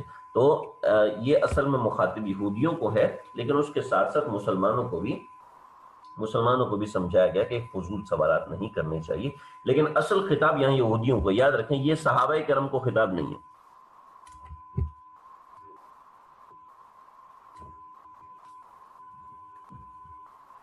ہم تو ریدونا، کیا تم یہ چاہتے ہو کہ تم رسول اللہ صلی اللہ علیہ وسلم سے بھی ایسے الٹے سیدھے سوال کرو کہ یہ آیت کیوں منسوخ ہوگی، اللہ کو نہیں پتا تھا، اللہ تعالیٰ کو آگے کے احکامات نہیں جانتے تھے کہ اللہ بالکل جانتے تھے، تو پھر یہ آیت کیوں منسوخ ہوئی؟ یعنی اس طرح کے الٹے سوالات، جس کا تمہیں بھی پتہ ہے کہ تمہاری کتابوں میں بھی لکھا ہے کہ وہ نبی ذو قبلتین ہوگا، یعنی اس نبی کے دو قبلے ہوں گے، پہلے وہ بیت المقدس کی طرف منہ کر کے نماز پڑھے گا، اس کے بعد وہ پھر کعبۃ اللہ کی طرف منہ کر کے نماز پڑھے گا۔ تو ام تریدون ان تسألوا رسولکم کما سئل موسیٰ ومن یتبدل الکفر، لہذا جو شخص بدلی کرے گا کفر کو بالایمان، ایمان کے ساتھ، فقد ضل سواء السبیل، تو وہ سیدھے راستے سے منحرف ہو جائے گا۔ تو جو شخص ایمان کے بدلے کفر اختیار کر لے وہ یقیناً سیدھے راستے سے بھٹک گیا۔ اب دیکھیں الٹے سوال کا مقصد کیا ہے، الٹے سوال سے کیا ہوتا ہے، الٹے سوال سے یہ ہوتا ہے وَمَن يَتَبَدَّلِ الْكُفْرَ، کہ کفر ایمان سے بدلی ہو جاتا ہے۔ اب جی ہم تو سوال ہی نہ کریں، ہمارے ذہن میں طرح طرح کے اشکالات پیدا ہوتے ہیں، طرح طرح کی باتیں پیدا ہوتی ہیں، ایسے سوالات پیدا ہوتے ہیں، قرآن کے متعلق بات سمجھ میں نہیں آئی، تو ایسا سوال جو بدنیتی پر مبنی ہو، اس سے وہ مراد ہے۔ یاد رکھیے، ایسا سوال جو بدنیتی پر مبنی ہو، سوال کتنا ہی الٹا کیوں نہیں ہے، اگر وہ بدنیتی پر مبنی نہیں ہے تو وہ سوال بالکل ٹھیک ہے۔ میں ایک مسجد میں درس قرآن دیتا تھا، بالکل ابتدا تھی میری، میں نیا مدرسے میں گیا تھا، تو مجھے قرآن سے اللہ کا شکر ہے شغف ایک تھا کچا پکا سا، اللہ تعالیٰ مجھے قبول کر لے قرآن کے، ایک شغف تھا۔ تو مجھے وہاں پر ایک آدمی نے، ایک بوڑھے آدمی نے سوال کیا، بڑا سمجھدار آدمی تھا، بہت بوڑھا، اس کے بچے بھی مجھ سے بڑے تھے، اس وقت بھی بڑے تھے، ان کا سب سے چھوٹا بیٹا مجھ سے 6-7 سال بڑا تھا۔ تو مجھے کہنے لگا کہ میں نے مولوی صاحب سے ایک سوال پوچھا تھا، مولوی صاحب نے مجھے آج تک جواب نہیں دیا، تو آپ کے مجھے جواب دیں گے؟ میں نے کہا جی آپ سوال پوچھیں۔ تو نیا جوش تھا، تو مجھے کہنے لگے کہ اللہ تعالیٰ نے آدم علیہ السلام کو تو سکھا دیا اور فرشتوں کو نہیں سکھایا۔ تو اس نے جو جملہ استعمال کیا کہ جس کو سن کر ساری مسجد نے کانوں کو ہاتھ لگائے، کہ یہ کیسی بات کر رہے ہیں۔ لیکن سوال ہوتا ہے کہ یہ تو سمجھ میں نہیں آ رہی بات کہ اللہ ان کو تو سکھا رہے ہیں اور فرشتوں کو سکھا نہیں رہے۔ جب ان کو سکھا نہیں رہے تو فرشتوں سے پوچھنے کا کیا مطلب ہے؟ تو یہ سوال اس کا بڑا جاندار تھا۔ الحمدللہ میں نے اس کو جواب دیا۔ جواب یہ تھی کہ ان میں علم کو سنبھالنے کی کیپیسٹی نہیں تھی، اور فرشتوں میں کیپیسٹی تھی نہیں، یعنی ایک چٹان ہے، اس پہ پانی ڈالیں تو اس کے اوپر ذرے تک گھاس نہیں ہوگے گی، ایک مٹی ہے اس کے اوپر پانی ڈالے تو گھاس ہوگے گی۔ تو ظاہری بات ہے کہ پانی اسی پہ ڈالیں گے، چٹان پہ تو نہیں ڈالیں گے، وغیرہ وغیرہ۔ اس طریقے سے اور بھی سوال ہیں، ایک بعض روایت کے مطابق فرشتوں کو بھی سکھایا تھا وغیرہ، تو ہم دوسری طرف نکل جائیں گے۔ تو سوال کیسا بھی ہے، نظر تو اس کا سوال بالکل بھونڈا اور الٹا قسم کا آ رہا ہے، لیکن سوال کے پیچھے نیت اس کی اچھی تھی۔ جب نیت اس کی اچھی تھی تو سوال اچھا ہے، اگر نیت بری ہے اور سامنے سے پتہ چل جاتا ہے واقعتاً اس شخص کی نیت کیسی ہے، تو اس صورت میں ظاہر بات ہے یہ یہاں سے وہ صورت مراد ہے۔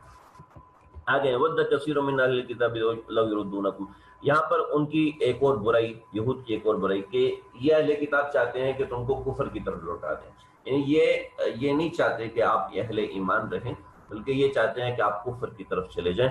چنانچہ اس کے اندر سمجھائے گا ود کثیر من اہل کتاب، چاہتے ہیں، ود کا مطلب چاہتے ہیں، وہ لوگ چاہتے ہیں، کثیر من اہل کتاب میں بہت سے لوگ، لو یردونکم، کہ تم کو لوٹا دیں، من بعد ایمانکم کفارا، تمہارے ایمان کے بعد کفر کی طرف لوٹا دیں، یعنی اپنے ایمان کی طرف تو نہیں لے کے آ رہے لیکن کفر کی طرف بھی لے کے جانا چاہتے ہیں۔ تو حسدا من عند انفسہم، اس لیے کہ ان کے دل میں بغض ہے، وہی بغض جو جس کی طرف میں نے یہ کچے پکے ڈائیگرام سے اشارہ کیا، من بعد ما تبین لهم الحق، بعد اس کے کہ ان کے سامنے حق واضح ہو چکا ہے کہ محمد عربی صلی اللہ علیہ وسلم اللہ کے رسول ہے، لہذا آپ کیا کرو، فاعفو ان کو معاف کرو، وصفحو اور معاملہ صاف رکھو۔ صفحہ کسے کہتے ہیں؟ صفحہ ایک ہوتا ہے ورقہ، ایک ہوتا ہے ورق، ایک ہوتا ہے صفحہ۔ ورق اس صفحے کو کہتے ہیں جس پہ لکیریں لگی ہوتی ہیں، جس پہ لکھا ہوتا ہے، اس کو ورق کہتے ہیں، اور وہ صفحہ جس پہ لکیریں نہ ہو، بالکل پلین ہو، اس کو صفحہ کہتے ہیں۔ تو وعفو وصفحو، معاف کرو اور دل کو ایسے صاف کرو جیسے اس پہ کچھ نہیں لکھا، جیسے کاغذ پہ کچھ نہیں لکھا ہوتا، ایسے اپنے دل کو صاف کرو، حتی یاتی اللہ بامری، یہاں تک کہ اللہ کا حکم آ جائے۔ چنانچہ یہ آیت منسوخ ہو چکی ہے، یاد رکھیے اللہ کا حکم آ گیا تھا کہ قاتل المشرکین کافہ، مشرکین کے ساتھ قتال کرنا، لہٰذا یہ آیت تلاوت تو کی جاتی ہے لیکن اس کا حکم منسوخ ہو گیا، ان اللہ علی کل شیء قدیر، اور یاد رکھنا اللہ ہر چیز پر قادر ہے، کل تمہیں قدرت دے گا تو پھر تمہیں معاملہ کرنا ہوگا۔ چنانچہ ابھی تم نے کیا کرنا ہے، سب سے پہلا کام اپنے آپ کو انٹرنلی مضبوط کرو۔ انٹرنلی مضبوط کرنے کے لیے اقیم الصلاۃ، نماز قائم کرو، وآتوا الزکاۃ، زکات کی ادائیگی کرو، وما تقدموا لانفسکم من خیر، اور جو تم آگے بھیجو گے اللہ تعالیٰ کے پاس، نماز پڑھ کے آگے بھیجو گے، صدقہ دے کے آگے بھیجو گے، خیر تجدوہ عند اللہ، اس کو پاؤ گے اللہ تعالیٰ کے پاس، ان اللہ بما تعملون بصیر، اور جو تم کرتے ہو اللہ تعالیٰ اس کو خوب دیکھنے والا ہے۔ ان آیات کے بارے میں بہت سی اہم باتیں ہیں، میرے پاس وقت ختم ہو رہا ہے، ہم انشاءاللہ ان آیات کے بارے میں کل تفصیل سے ملاحظہ کریں گے، لیکن آج میں نے اس کی ہیڈنگز اور بنیادی باتیں انشاءاللہ الحمدللہ ذکر کر دی ہیں۔ خاص طور پہ جو آیت منسوخ ہونا ہے، منسوخ ہونے کے بارے میں بڑا اہم مضمون ہے، ناسخ اور منسوخ کا معلوم ہونا بہت ضروری ہے۔ حضرت علی کے سامنے ایک صاحب نے تقریر کی، حضرت علی نے فرمایا کہ تم نے ناسخ اور منسوخ کو پڑھا ہوا ہے؟ کہا نہیں، ناسخ اور منسوخ میں نہیں جانتا۔ تو فرمایا کہ ضلوا واضلوا، تم خود بھی گمراہ ہو، تم نے دوسروں کو بھی گمراہ کیا۔ تو ناسخ اور منسوخ کیا ہوتا ہے اس کے بارے میں انشاءاللہ میں آپ کو بتاؤں گا، اور یہ جو آیت ہے ناسخ اور منسوخ، ناسخ کا ترجمہ کیا ہے، بعض لوگوں کو یہ بھی نہیں آتا ہوگا، انشاءاللہ میں اس کے حوالے سے کوئی شرمانے کی بات نہیں، غلط بات نہیں ہے، تو انشاءاللہ اس کے بارے میں ذکر کروں گا۔ اور انشاءاللہ کل ہمارا سبق ہوگا، امید ہے اسی وقت ہوگا یا عصر کے بعد، میں انشاءاللہ پہلے میسج کر دوں گا آپ حضرات کو کہ کس وقت میں ہمارا سبق ہونا ہے، تو انشاءاللہ سبق ہوگا۔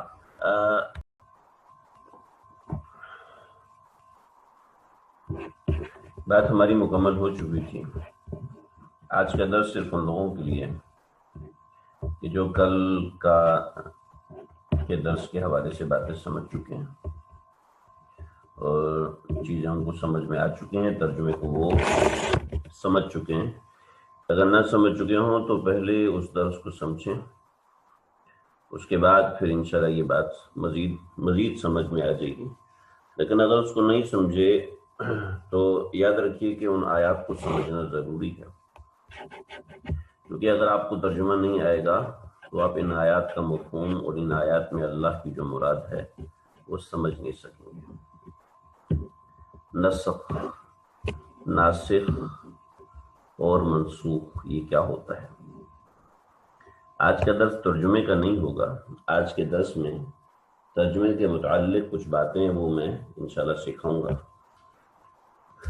کچھ باتیں عرض کروں گا، کچھ بنیادی اصول ہیں، ان اصولوں کا سمجھنا ضروری ہے۔ اگر آپ نہیں سمجھیں گے تو پھر قرآن اس طرح پڑھنے کا فائدہ نہیں ہے، یعنی پھر تو آپ گھر میں رکھا ہوا ترجمہ اس سے پڑھنا شروع کر دیں تو وہ بھی آپ یہ سمجھیں گے اپنے نظام کے اندر، اپنے خیال کے اندر کہ میں نے تو کافی سمجھ لیا قرآن مجید، اور قرآن مجید یہی ہوتا ہے۔ اور ہمارے بہت سے لوگ ایسے ہوتے ہیں کہ جو تھوڑے تھوڑے چند ایک چھوٹے چھوٹے کورسز کر کے اپنے آپ کو علماء سے بھی بڑا سمجھنا شروع کر دیتے ہیں۔ وہ بالکل ایسے ہوتے ہیں جیسے کچھ لوگ تبلیغی جماعت میں جاتے ہیں اور سنتیں یاد کر لیں، اب ان کو سنتیں جناب 13 کی 13 ترتیب سے یاد ہیں، لیکن جو عالم دین ہے اس بیچارے کو ساری ترتیب سے یاد ہی نہیں، رٹا ان کو لگا ہوا نہیں ہوتا ہے، لیکن اصل میں ان کو سمجھ میں آئی ہوئی ہوتی ہے۔ تو یہ جو لوگ تھوڑا سا وقت دین میں لگا دیتے ہیں تو وہ سمجھنے لگتے ہیں کہ ہم تو جناب بہت آگے نکل گئے، انہوں نے تو ساری زندگی برباد کر دی۔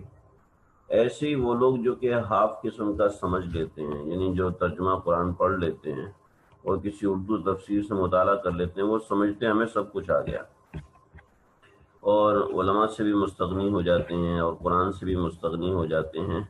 تو ان لوگوں کے لیے بڑا خسارہ، بڑا گھاٹا ہے۔ اللہ حفاظت فرمائے میری بھی، آپ کی، ہم سب کی۔ تو یہ سمجھانے کا مقصد ہے کہ ہم کچھ علوم سے تعلق حاصل کریں، معرفت حاصل کریں، ریکگنیشن ہماری تھوڑی سی بنے ان علوم کے ساتھ۔ قرآن مجید کی بہت سی آیات ایسی ہیں جو کہ ناسخ ہیں، بہت سی آیات ایسی جو کہ منسوخ ہیں۔ یہ جو میں نے جملہ کہا ہے، یہ جملہ متفق علیہ جملہ نہیں ہے۔ متفق علیہ جملہ یہ ہوتا ہے کہ سب لوگ جس بات پر اتفاق کرتے ہیں اس بات کو متفق علیہ کہتے ہیں۔ پہلے آپ سمجھ لیجئے ناسخ کیا ہوتا ہے، پھر آپ سمجھ لیں منسوخ کیا ہوتا ہے۔ آج ایک حکم آیا، ٹھیک ہے، کل وہ حکم منع ہو گیا۔ تو جو حکم آیا، ٹھیک ہے، یہ ایک حکم تھا، کل وہی حکم منع ہو گیا کہ اب یہ نہ کرو، اب یہ کرو، ٹھیک ہے، اب یہ نہیں کرنا تم نے، اب یہ والا حکم، یعنی کل ہمیں ایک حکم ملا تھا یہ کام کرنے کا، تو اب ہمیں یہ کہہ دیا کہ تم نے یہ نہیں کرنا، بلکہ اس کو نہیں کرنا، بلکہ اس کو کرنا ہے۔ اس کو قرآن کی مثال سے سمجھیں۔ سورہ انفال کے اندر ہے، میں نے آیت پوری لکھی، آیت نمبر 65، پوری آیت نہیں لکھی، آیت کا ایک حصہ لکھا۔ ان یکم منکم 20 صابرون یغلبوا 200 وان یکم منکم 100 یغلبوا الفا من الذین کفروا بانہم کانوا لا یفقہون۔ آپ کی آسانی کے لیے میں نے ترجمہ لکھ دیا۔ ترجمہ جب آئے گا تو انشاءاللہ جب آپ یہاں تک پہنچ چکے ہوں گے تو آپ کو خود ہی ترجمہ آنا شروع ہو جائے گا انشاءاللہ۔ فرمایا کہ اگر تمہارے 20 آدمی ایسے ہوں جو ثابت قدم رہنے والے ہوں تو وہ 200 پر غالب آ جائیں گے، اور اگر تمہارے 200 آدمی ہیں، اگر تمہارے 100 آدمی ہوں تو وہ کافروں کے 1000 پر غالب آ جائیں گے، کیونکہ ویسے لوگ ہیں جو کہ سمجھ نہیں رہا۔ اب یہاں حکم ہے کہ 20 آدمی 200 پر غالب آ جائیں گے، یعنی اگر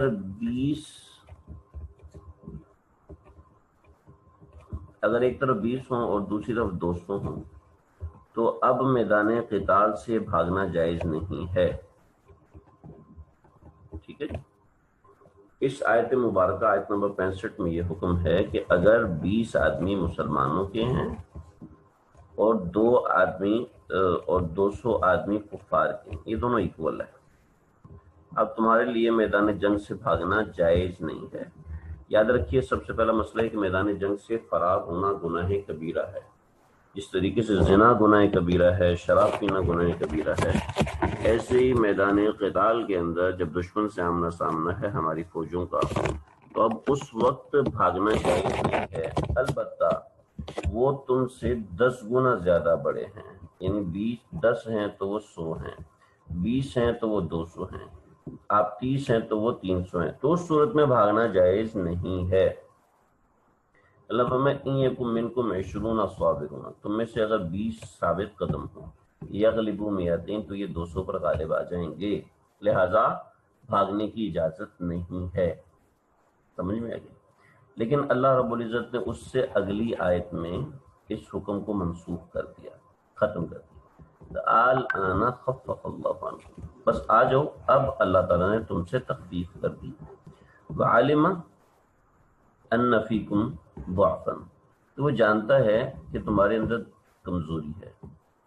اب حکم کیا ہے؟ اب حکم فَإِن يَكُن مِّنكُم مِّائَةٌ، اگر تمہارے اندر 100 ہیں، صابرۃ جو کہ صبر کریں، یغلبوا 200 تو وہ 200 پر غالب آئیں گے، یعنی 100 ہیں، ٹھیک ہے، تو وہ 200 پر۔ جو لوگ میتھ سمجھتے ہیں وہ سمجھ سکتے ہیں کہ یہ ایک نسبت 2 کا کوشچن ہے، ٹھیک ہے، وہ تھا 1 نسبت 10 اور یہ 1 نسبت 2، یعنی اگر آپ 1 ہیں تو 2 کے مقابلے میں بھاگے نہیں، البتہ 3 آ جائے تو آپ بھاگ سکتے ہیں، لیکن وہاں تھا آپ اکیلے ہیں اور آپ کے مقابلے میں 10 ہیں تو آپ بھاگ نہیں سکتے۔ پتہ نہیں سمجھ میں آیا کہ نہیں آیا؟ یعنی اوپر یہ تھا کہ اگر آپ کے پاس، اگر آپ کے 1 آدمی ہے، ان کے 10 آدمی ہیں تو آپ کے لیے بھاگنے کی اجازت نہیں ہے، 11 ہیں تو بھاگنے کی اجازت ہے۔ اب یہاں ہے کہ آپ کا 1 آدمی ہے اور ان کے 2 آدمی ہیں تو بھاگنے کی اجازت نہیں، لیکن 3 آگے تو آپ بھاگ سکتے ہیں، آپ کے لیے بھاگنا گناہ نہیں ہے۔ یعنی اوپر کی آیت میں یہ حکم تھا، نیچے کی آیت میں وہ حکم تبدیل ہو گیا، اس کو کہتے ہیں منسوخ۔ سمجھ میں آگئی ہوگی امید اللہ۔ اب سمجھ لیں قرآن مجید کی آیات، قرآن مجید کے احکامات، بعض احکامات منسوخ ہیں، بعض احکامات منسوخ نہیں ہیں، اس میں بڑا اختلاف ہے علماء کا۔ بعض علماء کہتے ہیں کوئی حکم منسوخ نہیں ہے، بعض کہتے ہیں کوئی حکم منسوخ نہیں ہے، بعض کہتے ہیں 5 حکم منسوخ ہیں، بعض کہتے ہیں 500 حکم منسوخ ہیں، بعض کہتے ہیں اتنے، بعض کہتے ہیں 100۔ اس کے جھگڑے میں جانے کی ضرورت نہیں، جیسے جیسے مسئلہ آتا جائے گا ویسے ویسے میں انشاءاللہ بتاتا جاؤں گا۔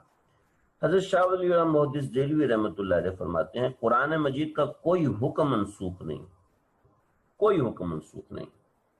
وجہ کیا ہے؟ وجہ یہ ہے کہ جیسے اس آیت میں یہ کہا کہ 1 جو ہے وہ 10 سے مقابلہ کرے، اس آیت میں 1 جو ہے وہ 2 سے مقابلہ کرے، تو اس میں کہا تھا کہ 1 10 سے مقابلہ کرے یہ افضل ہے، اور یہاں جو کہا 1 2 سے مقابلے کرے یہ حکم فرض کا ہے، وہ افضل کا حکم ہے اور یہ لازم کا حکم ہے، یہ فرض کا حکم ہے اور وہ افضل کا حکم ہے، لہذا وہ اونچی چیز ہے، اگر کوئی کرنا چاہے تو کرے ورنہ لازم نہیں ہے، البتہ یہ کرنا آپ کے ذمہ لازم ہے۔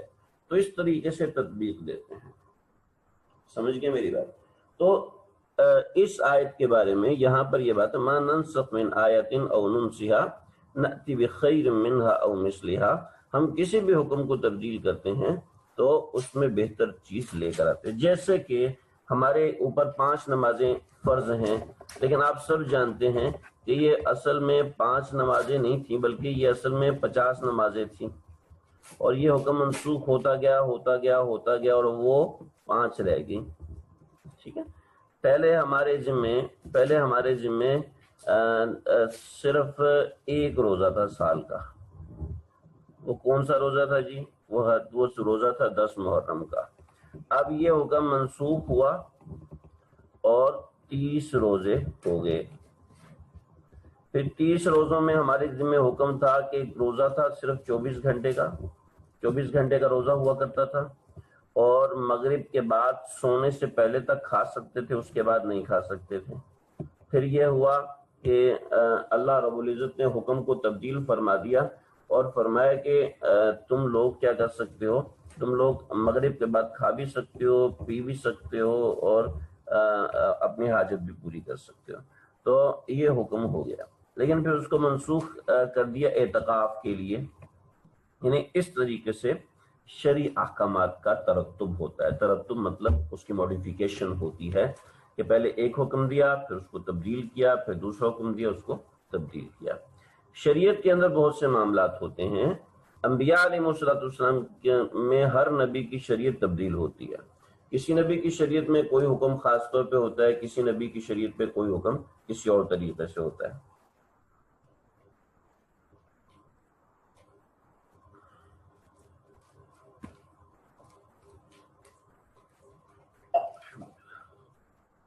شریعت میں ایک حکم تھا زہار کا، لفظ زہار سے طلاق ہو جاتی تھی۔ حضرت سودا بنت ثعلبہ رضی اللہ تعالیٰ یہ آئیں اور ان کے شوہر نے ان کو زہار کر دیا تھا۔ قد سمع اللہ قول التی تجادلک فی زوجہا وتشتقی الی اللہ واللہ یسمع تحاورکما سے وہ حکم منسوخ ہو کے ایک سزا میں تبدیل ہو گیا، اس کے بعد اس حکم کا معاملہ منسوخ ہو گیا۔ جو نیا حکم آتا ہے وہ کہلاتا ہے ناسخ، اور جو پرانا حکم ہوتا ہے وہ کہلاتا ہے منسوخ۔ امید بات سمجھ میں آ گئی ہوگی۔ یہ ایک بات ہوگی. دوسری بات یہاں پر اللہ رب العزت نے آیت نمبر 109 کے اندر آپ لوگ آ جائیں. وَدَّ كَثِيرٌ مِّنْ أَهْلِ الْكِتَابِ، بہت سے اہل کتاب یہ چاہتے ہیں لَوْ يُرُدُّونَكُم مِّن بَعْدِ إِيمَانِكُمْ كُفَّارًا، کہ تمہیں وہ تمہارے ایمان سے کفر کی طرف منتقل کرتے ہیں. حَسَدًا مِّنْ عِندِ أَنفُسِكُمْ، آپس میں ضد کی وجہ سے. ضد کی وجہ میں نے بتا دی کہ ضد کی وجہ کیا تھی، میں نے کل اس میں مختصراً اشارہ کیا تھا. ضد کی وجہ یہ تھی کہ یہ لوگ چاہتے تھے کہ جو نبوت ہے وہ صرف بنو اسماعیل کے پاس رہے، لیکن اللہ رب العزت نے اسرائیل کے پاس رہے، لیکن اللہ رب العزت نے نبوت بنو اسماعیل کی طرف منتقل کر دی، تو اس وجہ سے ان کو حسد تھا. میں بہت معذرت چاہتا ہوں کیونکہ میں نے آپ سے کہا تھا کہ میں آپ کو انشاءاللہ وہ چیز دکھاؤں گا، نقشہ دکھاؤں گا، لیکن بس اوقات ایسے ہیں کہ میں نہیں دکھا سکا. انشاءاللہ موقع ہوا تو میں آپ کو ضرور وہ دکھاؤں گا. من بعد ما تبین لهم الحق، حق ان کے سامنے واضح ہو گیا. چنانچہ اب تمہیں حکم کیا ہے؟ حکم یہ ہے کہ فاعفو، معاف کر دو ان کو. یہ جو کام بھی کر رہے ہیں نا ان سے درگزر کرو. وصفحوا، اور اپنے دل کو صاف رکھو. فاعفو وصفحوا، اپنے دل کو صاف رکھو. صفحہ میں نے آپ کو بتایا تھا، صفحہ اس کاغذ کو کہتے ہیں جس کے اوپر کچھ لکھا ہوا نہ ہو، جس پر کچھ لکیر نہ ہو، لکھا ہوا نہ ہو. اور ورق اس کاغذ کو کہتے ہیں جس کے اوپر کچھ لکھا ہوا ہو. تو جو صفحہ جس کاغذ پہ کچھ لکھا ہوا نہیں ہے وہ صفحہ. لہٰذا اپنے دل کو فی الحال تو بالکل صاف کر لو، یہ تمہاری تربیت ہوگی. حتی یاتی اللہ بامرہ، یہاں تک کہ اللہ تعالیٰ کا کوئی حکم نہ آ جائے. اب سمجھ لیں منسوخ دو قسم کا ہوتا ہے. ایک آیت منسوخ الحکم ہوتی ہے، اور ایک آیت منسوخ التلاوت ہوتی ہے. اور ایک آیت وہ ہوتی ہے جو منسوخ الحکم بھی ہوتی ہے اور منسوخ التلاوت بھی ہوتی ہے. سمجھ لیں؟ آپ پہلے سمجھ لیں منسوخ الحکم کیا ہوتا ہے. اللہ نہ کرے آج سب کے ساتھ کے اوپر سے گزر رہا ہوں، میں کوشش کروں بہت آسان طریقے سے بتاؤں. منسوخ الحکم کیا ہوتا ہے جی؟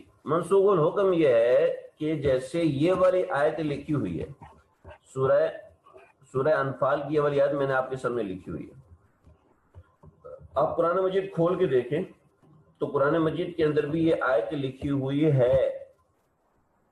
ٹھیک ہے، اب یہ آیت کیوں لکھی ہوئی ہے جناب؟ اس کا حکم منسوخ ہو چکا ہے بعض علماء کے نزدیک، لیکن یہ آیت منسوخ التلاوت نہیں ہے، یعنی تلاوت میں منسوخ نہیں ہوئی، لیکن اس کا حکم ختم ہو چکا ہے.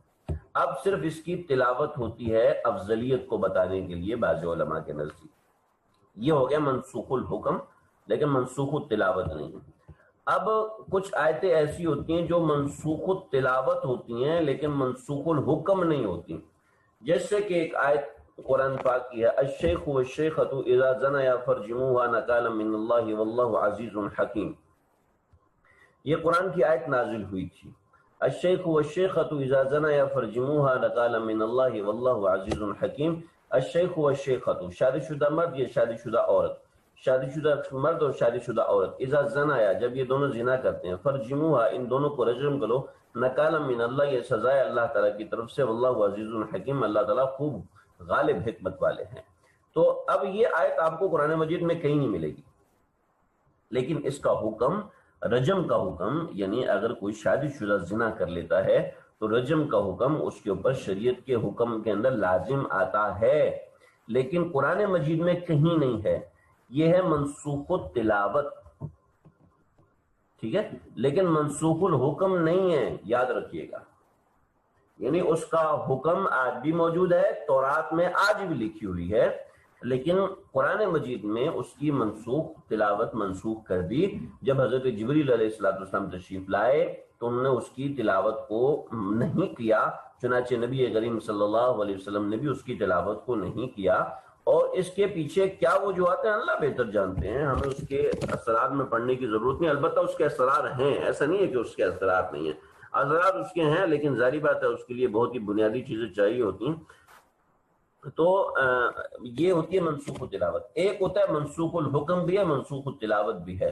تو وہ جو آیات ہیں او نون سیہا میں آ جاتی ہیں. اللہ تعالیٰ نے وہ آیات خود ہی اللہ کے نبی کو بھلا دی، لہذا ایسی کوئی آیت نہیں ہے ہمارے علم میں، ایسی کوئی آیت نہیں ہے کیونکہ او ننسیھا اللہ نے بھلا دی، جب وہ اللہ نے بھلا دی تو اس کا مطلب ہے اس کی تلاوت منسوخ ہو گئی، معاملات اس کے ختم ہو گئے۔ امید بات سمجھ میں آ گئی ہوگی۔ یہ دو باتیں میں نے آج آپ کو بتانی تھی۔ ایک تیسری بات سمجھ لیں، جو تیسری بات میں نے بتانی تھی وہ یہ کہ جب آپ دشمن سے مقابلہ نہیں کر سکتے، یا آپ جب دشمن سے مقابلہ کر سکتے ہیں، خاص طور پہ جب انسان بے بس ہے اس وقت، اور جب انسان کے پاس طاقت ہے اس وقت، یہ دو حکم، اقیم الصلاۃ و آتوا الزکاۃ، نماز کی پابندی کرو اور صدقات اور زکوٰۃ وغیرہ دیا کرو۔ جس وقت آپ کے اوپر دشمن کا غلبہ ہے، جس وقت آپ شیطان سے مغلوب ہیں، یا جس وقت آپ کسی نوعیت کے غلبے میں ہیں، تو اس صورت میں اقیم الصلاۃ، نمبر ایک تو نماز قائم کرنی ہے، وآتوا الزکاۃ، اور نمبر دو زکوٰۃ ادا کرنی ہے۔ زکوٰۃ ادا کرنے کا مطلب صرف زکوٰۃ ادا کرنا نہیں ہے، بلکہ اس کے اندر تمام قسم کے صدقات، تمام کے نفلی صدقات بھی اس میں آگے، اور دوسری چیزیں بھی اس میں آگے۔ اقیم الصلاۃ کا ہم نے کوئی عملی نمونہ کرنا ہے، وہ میں آپ سے گزارش کروں گا کہ آپ اس پہ عمل کریں، کہ اپنی نماز کے قیام کو تھوڑا زیادہ کریں۔ مثلاً یہ ہے کہ اگر پہلے آپ نے قل هو اللہ اور انا اعطیناک کا معمول بنایا ہے نماز کے اندر، تو نماز کے قیام کو بہتر بنائیں۔